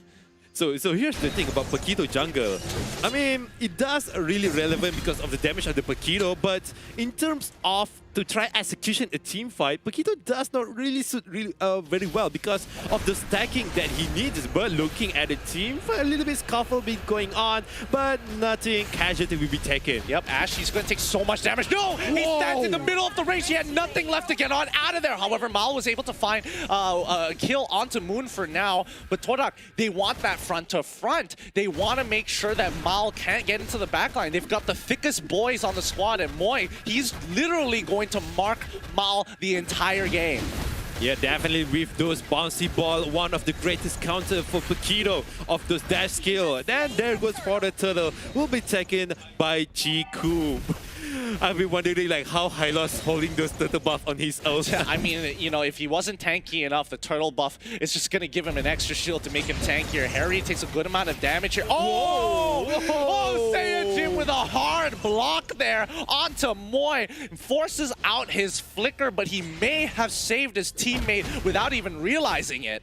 Yep, there is such a good moment from Saiyajin. I think he did predict knocking Moy out of the way. I'm going to protect my teammate over. And looking at Team TODAK and Team Red Esports, both of them in terms of economy still 14,000 same. But hey, if you want to get your fresh up with every game, 5-time freshness with every GG, I think both of these teams does have their resonance up. So that's why it seems their gameplay really different. It's fresh, as they say. It is really fresh. But you can see that TODAK, they know that Aaron is the win condition for that team. They're going to instantly dive in without a second thought in there, man. He tries to get away. Demonic Force instantly locking him down. One more time. Dunk! Dunk! Dunk! Dunk! Woo! there he goes for Fomace. This is what Team TODAK tried to planning with the current lineup and also the composition of the teammates. Looking up really good, getting 2% to the bottom lanes. Aaron and Mal, one of the greatest, player core from the side of the Red Esports. And looking at the Moon, he just done with those Clock of Destiny, definitely going for the Lightning Truncheon for the next itemization. But Saiyajin already done with his team Dominance Eyes. This is definitely going to be a great counter for Chiku. So with his glorious pathway, he can do anything. Oh, they already found the pickoff onto Aaron here. The feathered airstrike is already going to be down. Moy gets kicked under the turret, manages to survive, but the triple sweep is going to turn it all around. Demonic Force coming in from Fomace, taking them out one by one as Ash, Harry, he pulls back Chiku under the turret. No, Mal, he doesn't get the kill. He gets it nicely. Mo goes in hard with Nibiru's Passion, able to trade 3 for 2. Somehow, TODAK, from what was looking to be a great counter. Oh no. No He's way. Dead. He's gone. One Abyssal Arrow was all it took. Moon at one. Moon survived those feather airstrike coming up from Aaron. And here comes the optimization. Look at Fomace. He just literally done with Clock of Destiny, and I'm not even sure what he's going to do after this. Is it going to be Anticuras? Is he going to be Athena Shield? Or am I going for the Ice Queen Ward for the next itemization? I think he's going to go for the Athena Shield first. He knows that Aaron is going to be a majority of the damage dealer. Mal can only do so much, but now on top side, the pickoff, as we mentioned before, Demonic Force. No. Fomace, don't do it to him. Don't do it to him. He's trying to turn this around, but if he could get one more Astaros Eye onto Aaron, that would have been able to secure that kill. A good attempt coming in from Fomace, but Red Esports, they find the pickoff. Yes, indeed. And looking up from a Team Red Esports right now, they definitely can't do anything. They tried to get one target at the same time, but there goes for the Moon as the first. The first one will be taken down as well. But Saiyajin, what can he do right now? Saiyajin, he's gonna kick on another target, just breaking up the fight against TODAK. There's nothing much that they can do. And Harry, he went straight for the Moon this time. Yeah. All right. So as we can see at the moment, which is Team TODAK, they try to pick off one by one from side of the Red Esports, but it seems like some of them do overboard the line and definitely going for the overextended. And it seems like Red Esports, they're trying to gain up their momentum. And also with the side of the Mal with his Paquito, they definitely need to support as a damage. Yeah, I think a lot of it just comes down to timings of the fight, right? The tempo of which they have to kind of control themselves. Red Esports, they can't go too ham. If they go too far, and as you mentioned, overextend, TODAK will take full advantage if they can't find those priority targets. Because again, 3 really difficult tanks to get through just to lock them down. Moy, once again, gets on top of Aaron with the time switch, flickering forward. Fomace goes straight away to secure the kill, and he just lost all their damage to Saiyajin. Is on the run, allowing Momo to run him down. They didn't have the formation ready. Red Esports didn't expect that Moy would be the playmaker of the team, and then it concludes so quick as it began. The combo of Moy and Fomace, definitely that is such a sweet combo, because once Moy using his Tyro Rage, they're definitely a little bit off dash over there. And Fomace, I'm just gonna press this button and getting those demonic force on everyone of the team of the Red Esports. And here comes of the Lord Bounty. Grab up until 10,000 diamond, switch to Yudu, getting 20 gigabyte with add-on 3 ringgits. You guys could push from Warrior to Mythic in no time. Yeah, you could probably do it in a day if you have the time for it. Plenty of data to go around. But let's look at the items so far. Aaron, 3-item power spike. With that Holy Crystal, he's going to deal damage, but if you look on the side of TODAK, they're lacking that magic resist. Some of them have their components half built. They're just waiting for the right time to switch on over to the Athena Shield. And as I mentioned earlier, which is Forme is already done with his Ice Queen 1 as the first itemization. And I think I just saw with the second itemization just so, but I just totally missed it. But never mind. Look at Team TODAK. They definitely want to take those tier 2 turret in the main lane, and meanwhile Lord on the other side of the bottom lane. And there goes for the minion on the top side. Team TODAK, they want 3 tier 2 turret at the same time. With Lord just pressing into the enemy base here, let's see how they're going to play this out. Because to me, the big question is how they're going to scale. Chiku going straight for Aaron this time. He's going to get the Law and Order on top of him. The rest of the team holds strong. Moy gets on top of the right target. Saiyajin isn't able to make the play. As we see Mal trying to go in for the priority target, but the bouncing ball stops him, and Nibiru's passion puts him back into the dirt. TODAK, they've got an impossible lineup as they go into the back line. Triple sweep off the formate. They get pulled in by the official. I'm offended, and that's going to be it. TODAK needed one Lord to end them and put them into the dirt. TODAK take game 1. GG. Well played. Wow, wow, wow. Team TODAK with the obnoxious lineup. Those high-loss Retribution or high-loss jungler definitely live up to the expectation. And when we saw on the last team fight, which is Chiku using his glorious pathway, running through to the backside of the line of Red Esports, definitely going for the Forza.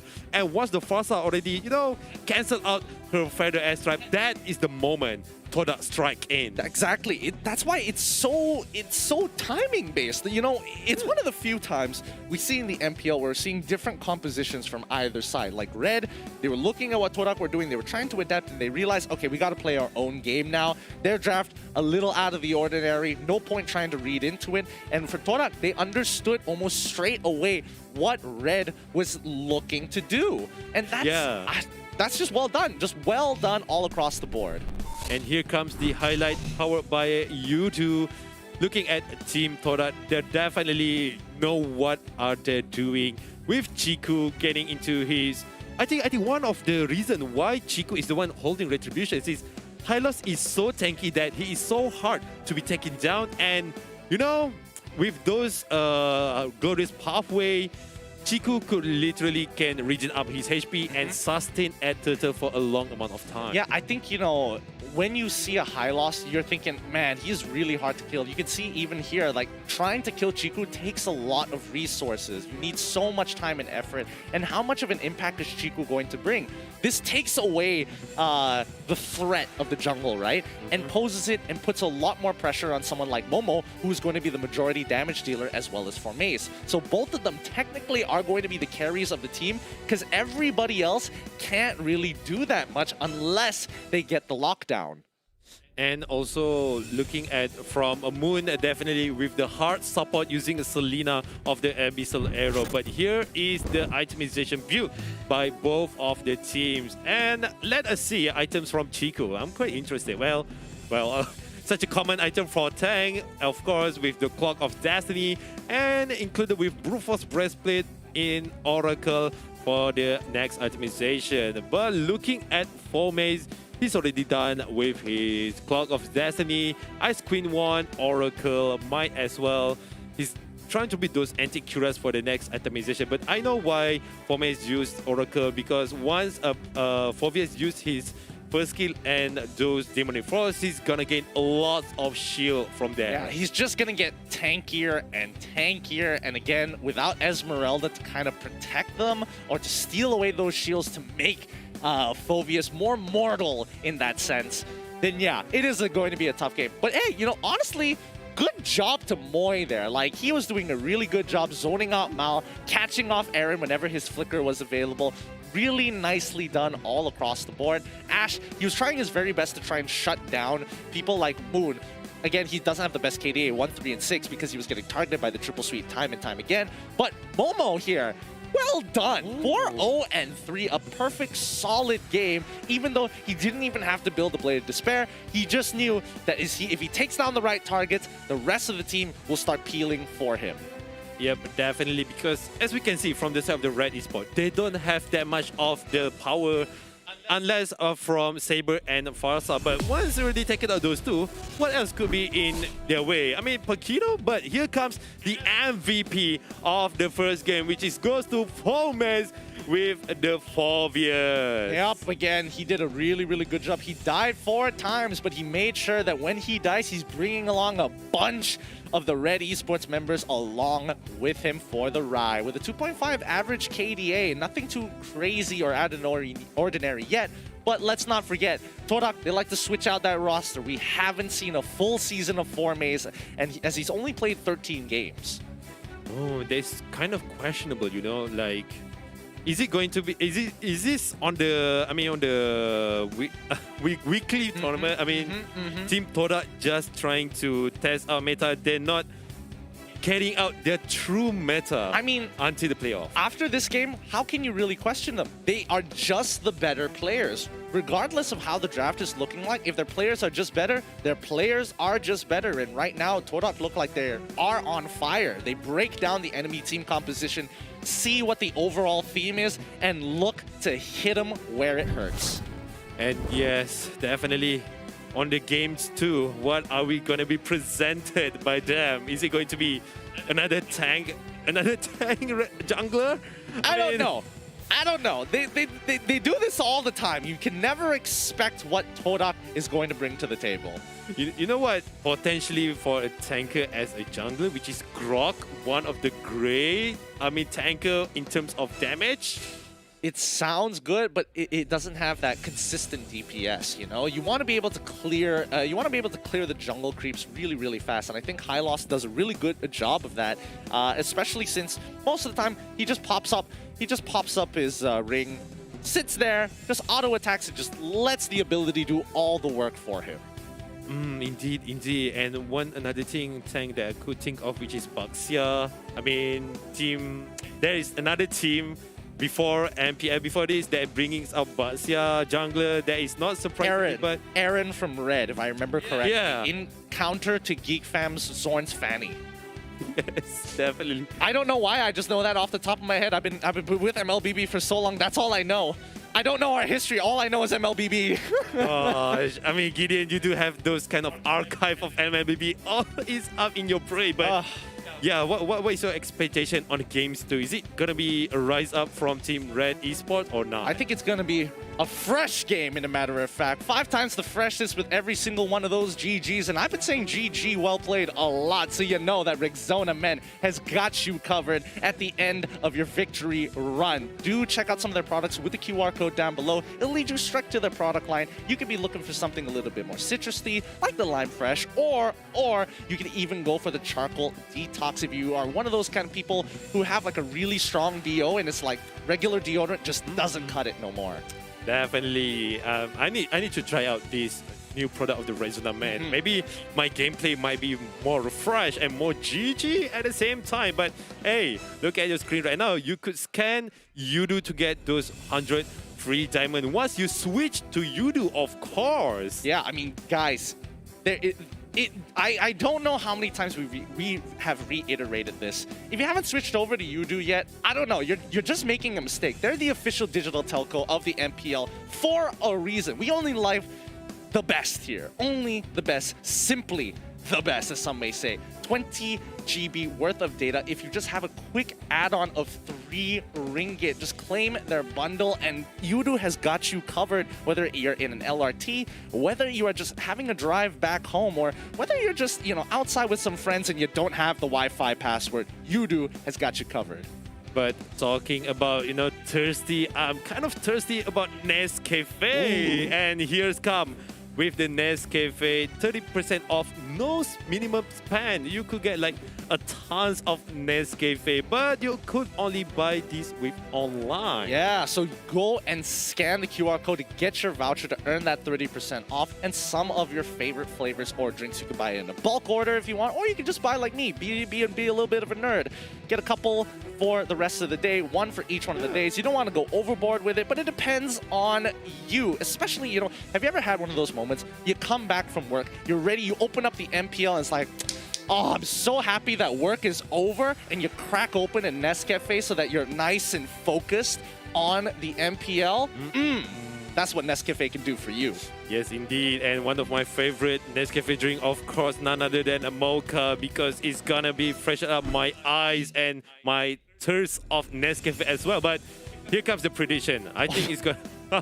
Is it? Am I the only one, or the side of the red esports seems like kind of lesser than before? Okay, to be fair, it's only a couple here and there. Overall, the audience is going to believe that TODAK is going to take this game away. However, I will say that at least when it comes down to YouTube, the audience does believe that Red actually has a really, really good opportunity of turning this around on TODAK.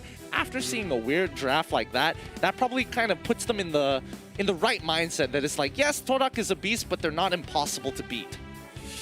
Might be, or might not be, because, you know, sometimes TODAK is unpredictable. Same goes to Team Orange Esports just now, which is Bane jungler, one of the, you know, kind of epic metas. Honestly, at this point, I'm not surprised if we see like really, really weird jungle picks at this point. That's why when we saw like, oh, it's Hylos jungle, it was like, oh, that's cool. Get into the game and it's like, okay, yeah. You know, who would have expected that? Yeah, I mean, no one is definitely expected about that. But here is the recap from the game one. And looking at the draft, definitely that is a surprise drafting coming from Team TODAK. And wow, they definitely, you know, they really pray to the best that they could won with this tryout meta. And yes, they definitely won it spectacularly against Team Red Esports. Or they're just asking for forgiveness for bringing Hylos into the jungle. It depends. It's up to interpretation here. It's really up to interpretation. But yeah, again, how do you expect to see something like this from the side of TODAK? There's no signal. There is no immediate red flag to say, hey, Hylos is going into the jungle. Yeah, and also same thing goes to Team Red Esports. We expected as Saber jungler, but turns out it's going to be Maldet who's the one going to be as a jungler. But hey, it seems like it's not happening for this game for Red Esports, but might be for the next game. They definitely need to live up their game. Yeah, they really, really do. It's important that they take control of the earlier stages of the game, which is something that Red couldn't really do effectively. With Paquito, yes, he is great, but with so many tanks from the side of TODAK, especially strong early game tanks as your jungler, like Hylos in particular. Let's say it was a Kufra jungle, right? Imagine in a world where Kufra is the jungler. At the very least, Paquito can win that matchup. But if it's against Hylos, his natural base stats is so high that it really doesn't matter how hard you trade against it.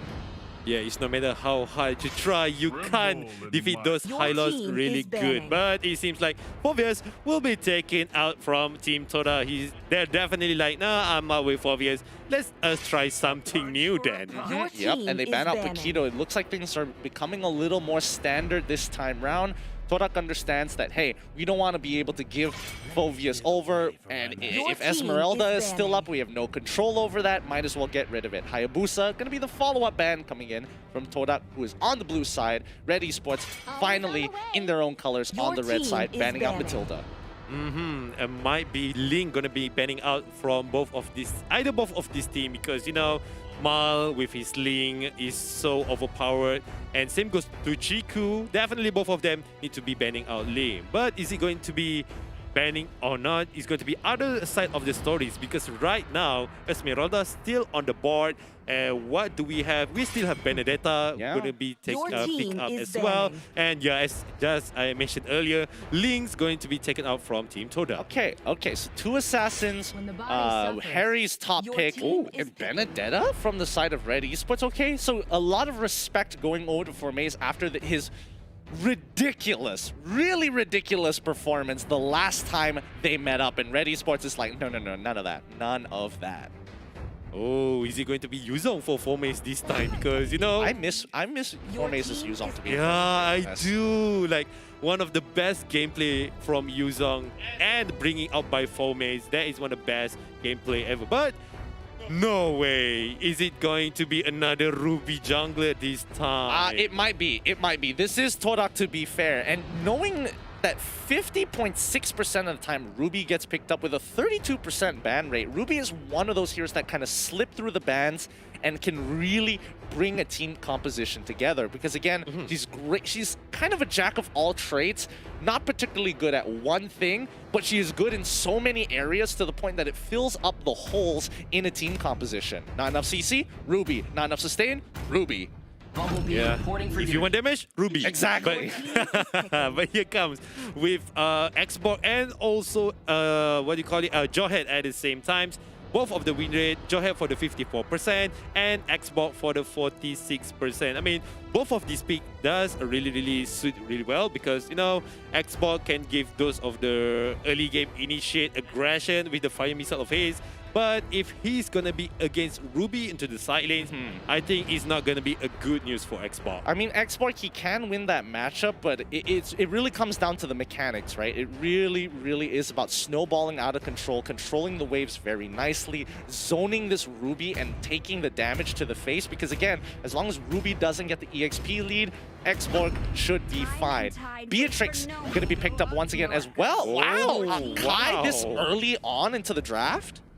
It's quite interesting from the side of Team TODAK. I mean, yeah, Momo gonna be play Beatrix again, but Akai is gonna be another story. Might be gonna be a hard counter for Jawhead, so that Jawhead can't even use his ejector to get to the target that he wanted. But is TODAK gonna be predict what Red Esports gonna pick in the next of the pick phases?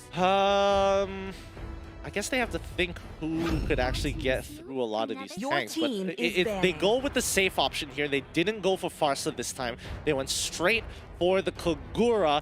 Farsa got hard lockdown. Like, Moy did a really good job on Kufra. The fact that he's playing Akai, they kind of understand that Moy is out to get the mage player. Indeed, that is what is his role are after. And it's gonna be third phases of the ban. Is it going to be from the side of the TODAK? We still doesn't know what kind of jungler they're going to bring in. Is it going to be a DPS jungler? Is it going to be a burst jungler? Or, you know, might be as well tank jungler bringing in again. I'm not surprised anymore.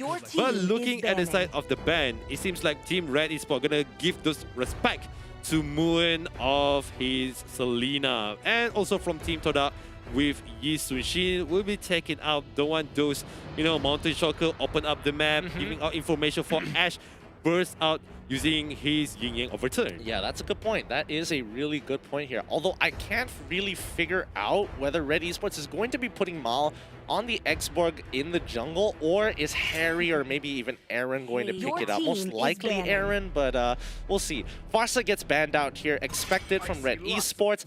Finally, Roger once more from TODAK, giving respect to Mal.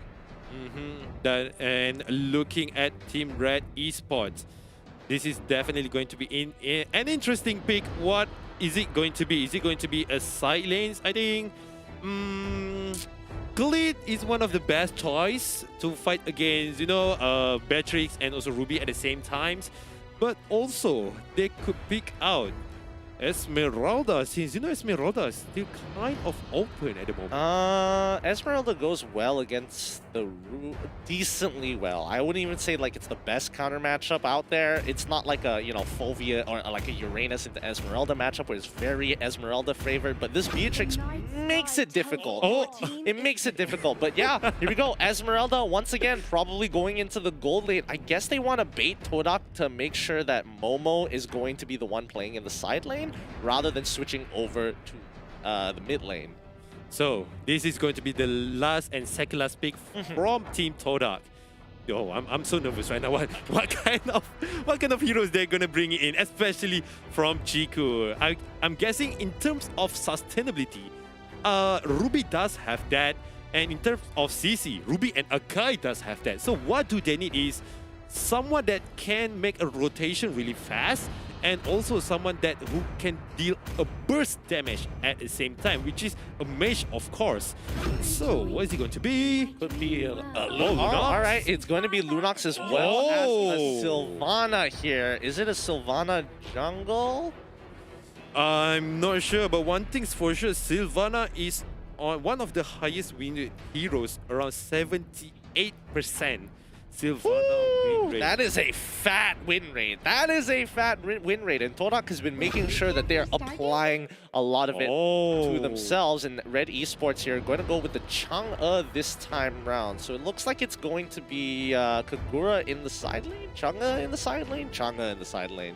Yeah, definitely Chang'e at this side lane because once Chang'e used her meteor shower, she can do the rotation really fast to back up other of her teammates. But could be potentially Chang'e. Wait, Chiku is playing a Kai and Mal is playing as Bob. All right. So that I'm still unsure what TODAK, who are all the roles for TODAK at this point of time. But as we can see, they have a strong lockdown and overall team fight composition. It scales decently well into the late game. No big surprise there. But coming in from Red Esports, they want to drag out the fights. They want to make them bleed for every time they engage. And Saiyajin is there to help them out, smooth that curve from early to mid. It's time to get potentially a 2-0 for TODAK, or are they going to bring it to 1-1? Welcome to the land of Dawn. This is going to be TODAK versus Red Esports. It is going to be a guy with the retribution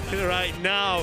And also from the side of Red Esports, I mean, I'm not surprised with Xbox Jungler because some of the people already done it before, but it ends up not pretty well because, you know, Xbox kind of depended on his Firaga armor, and without his Firaga armor, he can't do anything. Yeah. Let's see how these clears are going to go. I think Chiku is going to be a little slow on that clear. Yeah, as you can see, the X-Bar, he clears it pretty fast. He already has the Lethal Wander. He's one camp up while Akai just taking his time and farming. Harry gets solo killed up in towards the gold lane there. Momo is playing this Beatrix really, really well.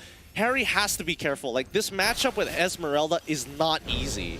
And here comes the first blood bounty. You guys could read them the code at the redemption in the website that will be showing down below. Also, if you want some 300 or you want to win 300 diamonds, you guys could check it out at Facebook KFC Malaysia. But it seems like this fight. Yeah, there's no reason to force the situation. They don't win anything off of it, and if they get a kill, it needs to be a much cleaner kill. But right now, Mal is going to take full advantage of the slow clear speed coming out from Chiku on this Akai. Let's see how well he can make a play. Because, again, Akai's level 4. Chiku, he could look to turn this around. Yes, he jumps on top of them. Immediately locks down one onto Saiyajin, getting that first punish already. First blood bounties may be gone. But again, second bloods are just getting even better. Definitely, that is such a great execution coming up from Chiku.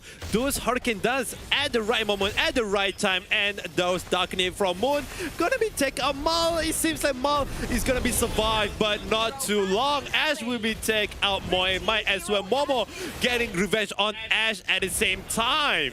Yep, they're gonna chase them down as Chiku is gonna slowly take over this turtle by himself. He's doing a lot of damage. He decided to go for the high and dry because he knows he can isolate a target, and he will be basically by himself. Aaron on the bottom side of that matchup, not exactly having a fun time too, as Formaze plays the lane correctly, looking to kind of freeze more towards his tower. Yes, and especially Formaze is the one who's using Ruby right now. We know how aggression the Formaze when putting him on the side lanes. And yeah, definitely Aaron doesn't have much of a good time. He need to change his lane if he needed to. But as I said, he's already changing lane to the top and gonna send Harry to the bottom lane. Gonna meet up with Formaze. I mean, this is gonna be ideal. Harry wants to be able to abuse his avarice. And against Beatrix, closing that distance can be tough until you reach level 4. But then you're committing all in and you have no escape mechanics. It's ridiculous. Now, Momo, he's making a move down to the bottom side as well. He is matching the rotation and lane swap coming in from Red Esports. They want to keep on hurting this Esmeralda while they can. And right now, from side of the team TODAK, they have the goal lead around 1.1k in terms of the defense. He killed Chiku. He should have hopped over straight away. He used the falling star moon and Harry. This is even better. They find Saiyajin once again walking in his own jungle, thinking that he is safe. Gets hit. Mal comes in with a last insanity, getting some good damage for now. But now we see the brilliance coming out of Moon. He's gonna take him out. Whoa! He manages to survive with just a little bit of health as Harry zones array the rest of the front line here. It's a 2v3 situation that they cannot win. Both sides back away. Red Esports, unfortunately. Ash! He gets pulled in! Formaze Suhaz with the I'm offended comes in huge as Moon with the darkening on top of Saiyajin. He just came back to life, and unfortunately, it is not going to be looking good for Red Esports in Game 2. Those siege timing coming from Fomace definitely is a really good rotation from him getting up into Ash, but definitely for Mal, he have luck on his side. Like literally, I think around jungle monster like beat him one time. He's definitely going to be taken down at the moment. But looking at the turtle right now, as what we can see, Red Esports, they can't do any contest at all. But what is happening right now? Yep, the Imperial Justice comes in huge. Kai looking to get onto Mal. Look at that damage that he's able to pull off. Moon does a great job with the darkening. He gets on out with his flicker as Moy using the Cosmic Lance to slow down any kind of re-engage coming in from Red Esports. And looking out from Harry right now, he's trying to get as much damage as he could, but he can't do anything at all because from Chiku, he definitely, protecting his other teammates really well. And from the side of the execution, Chiku is the one who initiated the team fight with the Hurricane Dance, and of course with the 1000-pounders dealing a lot of damage and stun as well. But I'm wondering what is happening at the bottom right now. It seems like Momo is alone, and what? Yep, they're trying to punish Momo here. The Unstoppable Force comes in through, but a counter engagement from TODAK is going to be too much with the Imperial Justice, as well as a disengage from Harry! No, he tries to walk away, but Moon is already there with the darkening. The machine gun mage strikes again in the mid lane. We're seeing Mal. He's doing well against Fomace for now, but the rest of his team getting hard punished with every single play they make. Mal, where is he when his other teammate needs him the most? Because as we can see, like from the side of the Red Esports, they're the one who's been ganking so bad from the side of the Team TODAK. And look at the Team TODAK right now. They're getting one to the tier 1 at the bottom lane, and there goes for the itemization. Looking at Chiku item, still onto the item tank, which is Brute Force Breastplate. But I think the one who deal a lot of damage is definitely Moon, the one who already done with his Clock of Destiny and also Genius 1 at the same time. Oh, yep, Chiku guy gets thrown under the turret. He takes no damage for now. He's looking to try to zone away with the Hurricane Dance. Nicely done. They get on top of Aaron here with the I'm offended, not connecting as Aaron times it perfectly to get out, but now Saiyajin is now in trouble, so under level. The raw base damage is a little too good. Aaron coming in huge with, oh wait, hold on, Mal, he's in trouble. He's gonna die to Momo here. No, he manages to get on out. Ash is there with the umbrella to save him just in case things were about to go wrong, and his pressure is going to be enough to tell TODAK, no more, you've taken all that you deserve. And here comes the turtle pick coming up from Team TODAK. It seems like Red Esports, they didn't cooperate really well with Mal, because Mal is the one who is the jungler. And in terms of deep friendship, Chiku, the one who stick with his other teammates. Meanwhile, Mal, just doing his solo session, and right now... And speaking of solo session, he's gonna get knocked out of position and an easy kill. Coming in for the tricks. Oh my goodness, they're just not stopping. They're gonna go for Saiyajin next. Momo with Imperial's passion, and one more darkening is going to put him down. 3-4-0. The snowball doesn't stop just yet. And here comes another snowball coming up from Team TODAK. They're gonna get another to the tier 2 from Team Red Esports. They can't do anything. Red Esports already down to 3 people just now, but it seems like this purple buff will be taken from Team TODAK. We see how Chiku and his other teammates connected to each other. Once he gets those Hurricane Dance, at least into Mal, and the others just literally burst out of Mal right now. But Chiku, no sweat. The 1000-pounders getting out of the way. Exactly. There's nothing that's stopping him from getting in and out of the fight. No hard CC other than the ejector and Unstoppable Force.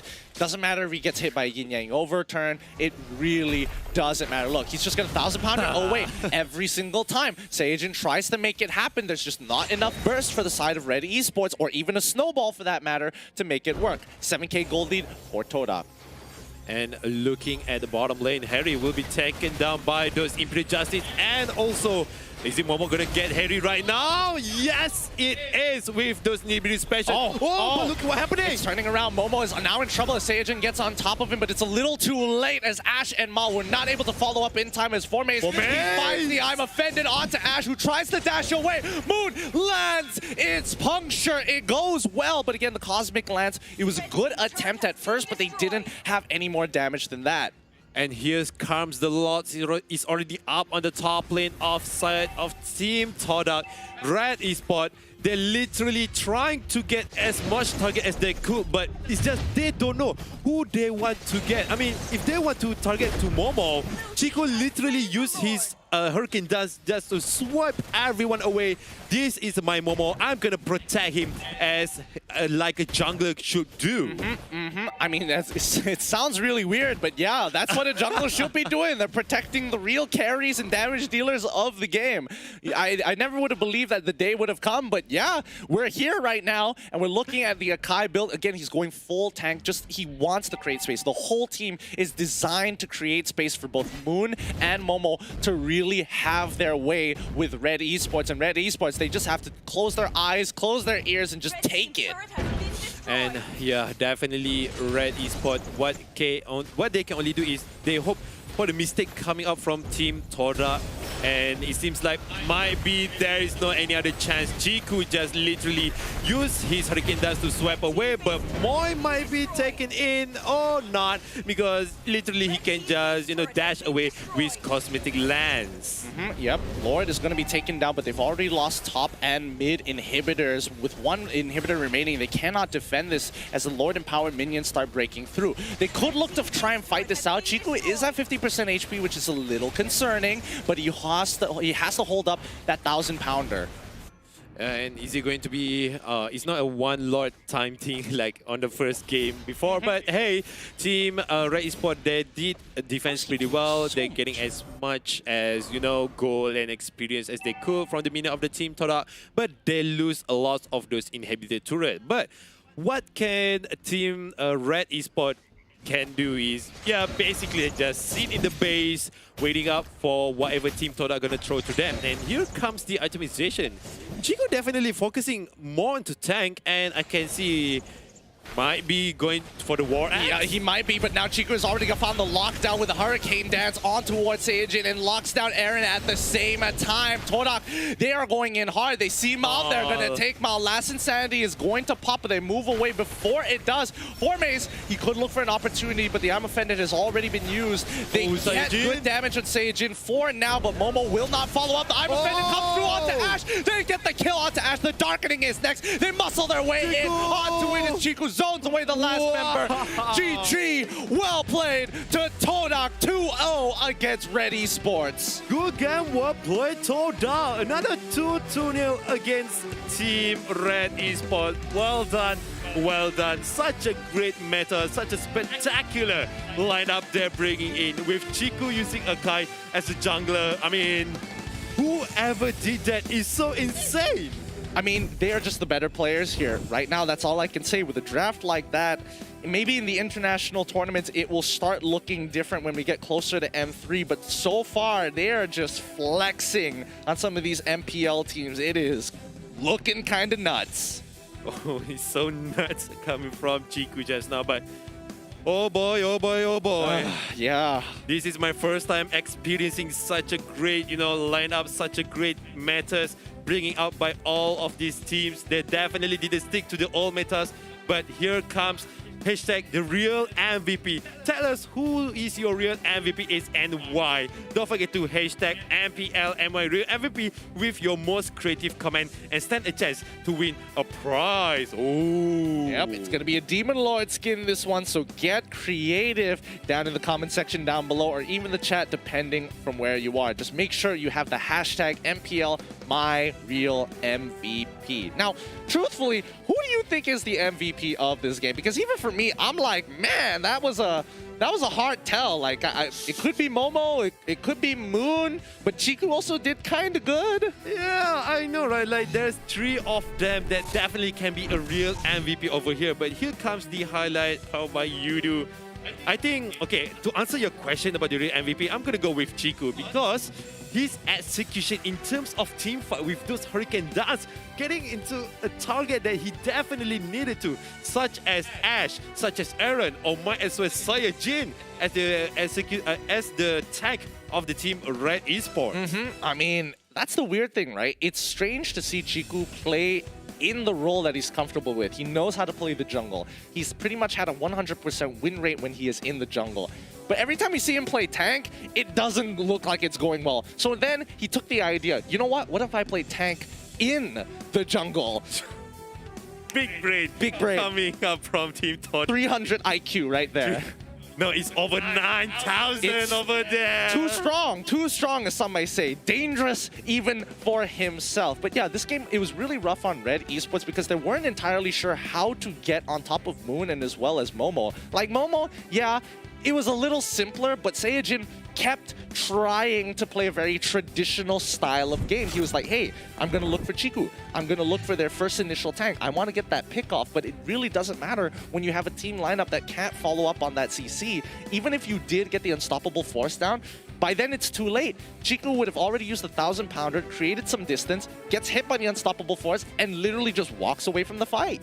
Yeah, this is actually kind of mental game to Team Red Esports. It's like, do they want to hit Momo or do they want to hit Chiku, the one who is holding a retribution? Exactly. But looking at the itemization right now, I think the one who is going to be a damage dealer from side of the Team TODAK, definitely going for Moon and Momo. Moon with his burst, with those itemization of Demon Boots, Genius Wand, Clock of Destiny, Divan Glaive, and Holy Crystal.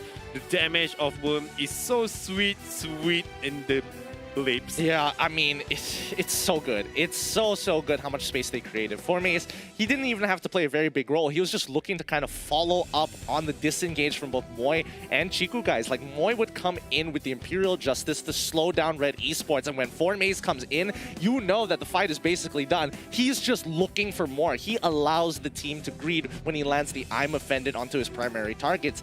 And it helps that Momo played his lane really well. Harry stood no chance of scaling. Look, he only had 2 items and he wasn't even close to getting any sort of damage because he had to keep getting hit by Momo.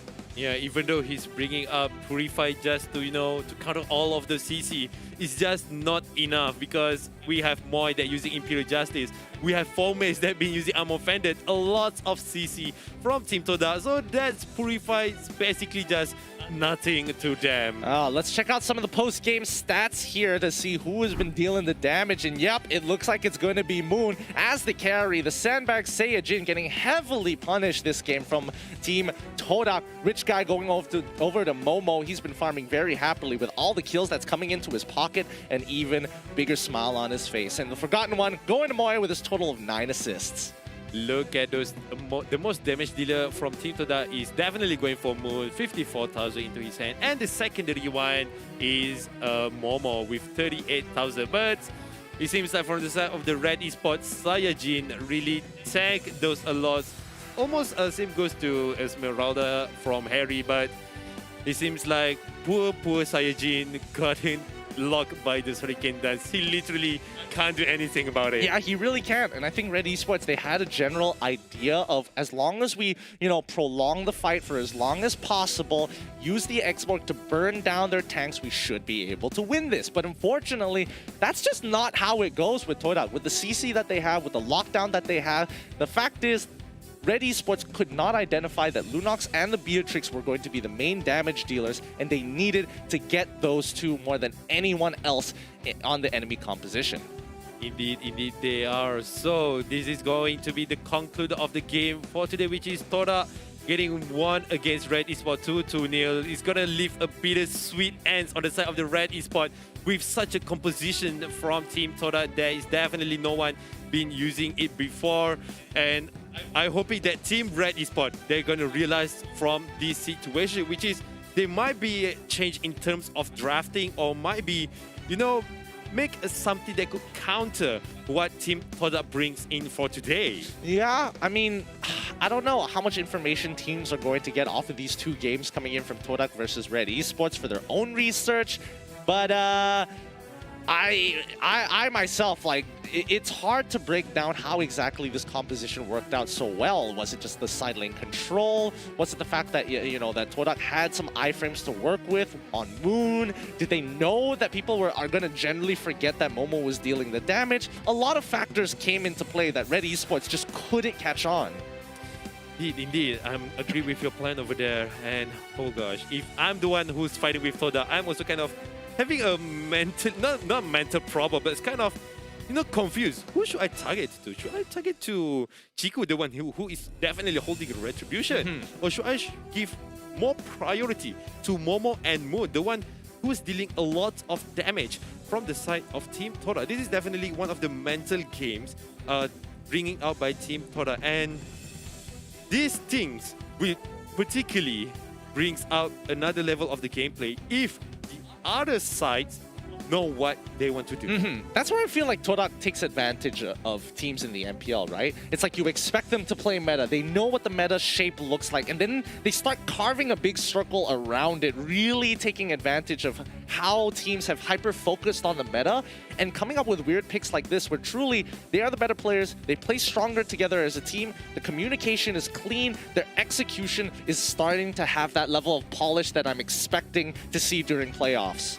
And here comes the MVP for today, which goes to Chiku. Well, kind of expected over there, but I mean, I wouldn't say that it's kind of expected here, but yeah, this has been, he had a great performance. He made sure he didn't get caught out, not like Red Esports had any kind of answer to it. His hurricane dances were the most important to break up that team fight. Like you mentioned before, it's all about dislocating their shoulders and then slowly go for the ankles, go for the wrist, make sure their joints aren't moving, and once they're laying there, it's an easy cleanup for both Momo and as well as Moon. So well done for Chiku being the MVP, powered up with KFC. well done to Chiku. I mean, he must be so overenjoyed right now because definitely the metas that no one will be thinking about is execute properly. Heads off to one who is doing the drafting. Heads off to them training really hard to execute this meta really well. Will the other team be aware of this kind of meta, and will they be prepared to counter this meta? I mean, honestly with you, after all this time I had to think about it, I'm not entirely sure. This is some theory crafting in the making, and definitely some teams should be worried about for the upcoming weeks, especially when it becomes inter-group. Now, I'm curious to know, what about the audience? Who do you think that the audience believes to be the MVP? I think we go for me. Oh! Straight away. Thank you so much, Zarma. You get the Demon Lord skin, but let's read the comment. MVP for this game is for Maze, young, talented MLBB player with surprising and enormous skill. He's not wrong. Like, Maze has been crushing it ever since he came into TODAK. Since the first season he was in with TODAK, up till now he has just grown better and better and better.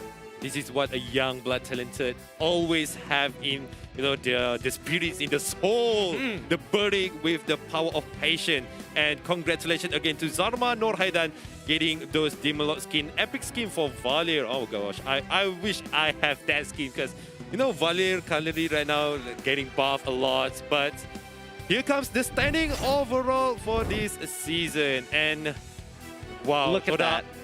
No, I mean, TODAK definitely on top, and GFAM on the second place, but not too far of that points behind. I mean, if GFAM won in the next match 2-0, they're gonna get 3 points in the hand. That's true. See, that's the thing, right? It's all about those 2-0s. The more 2-0s that you can get, you can see the larger the gap becomes. But this is Group B we're talking about here. Both Red Esports and Team Boss score neck and neck. Even though Red Esports has one more match win, it is still 8-8. So those 2-0s really settle the differences. Like GeekFam and Homeboys, they're 1 point apart.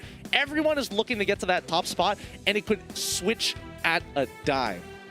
Indeed, they are. So everything is going to be taken down as well. But, oh gosh, this is going to be really interesting match because, you know, Team Homeboys, they need to work hard to get those points catching up with Geek Fam. And as you mentioned earlier, the difference is just only 1 point, but both of them team did not play yet. With that being said, let's go to the interview with TODAK, the winners of this match. From us at the English cast, we're going to be signing off Lafell, and as well, take it away. Hello. So. Hello. Yeah, Momo kan? Yes. Momo.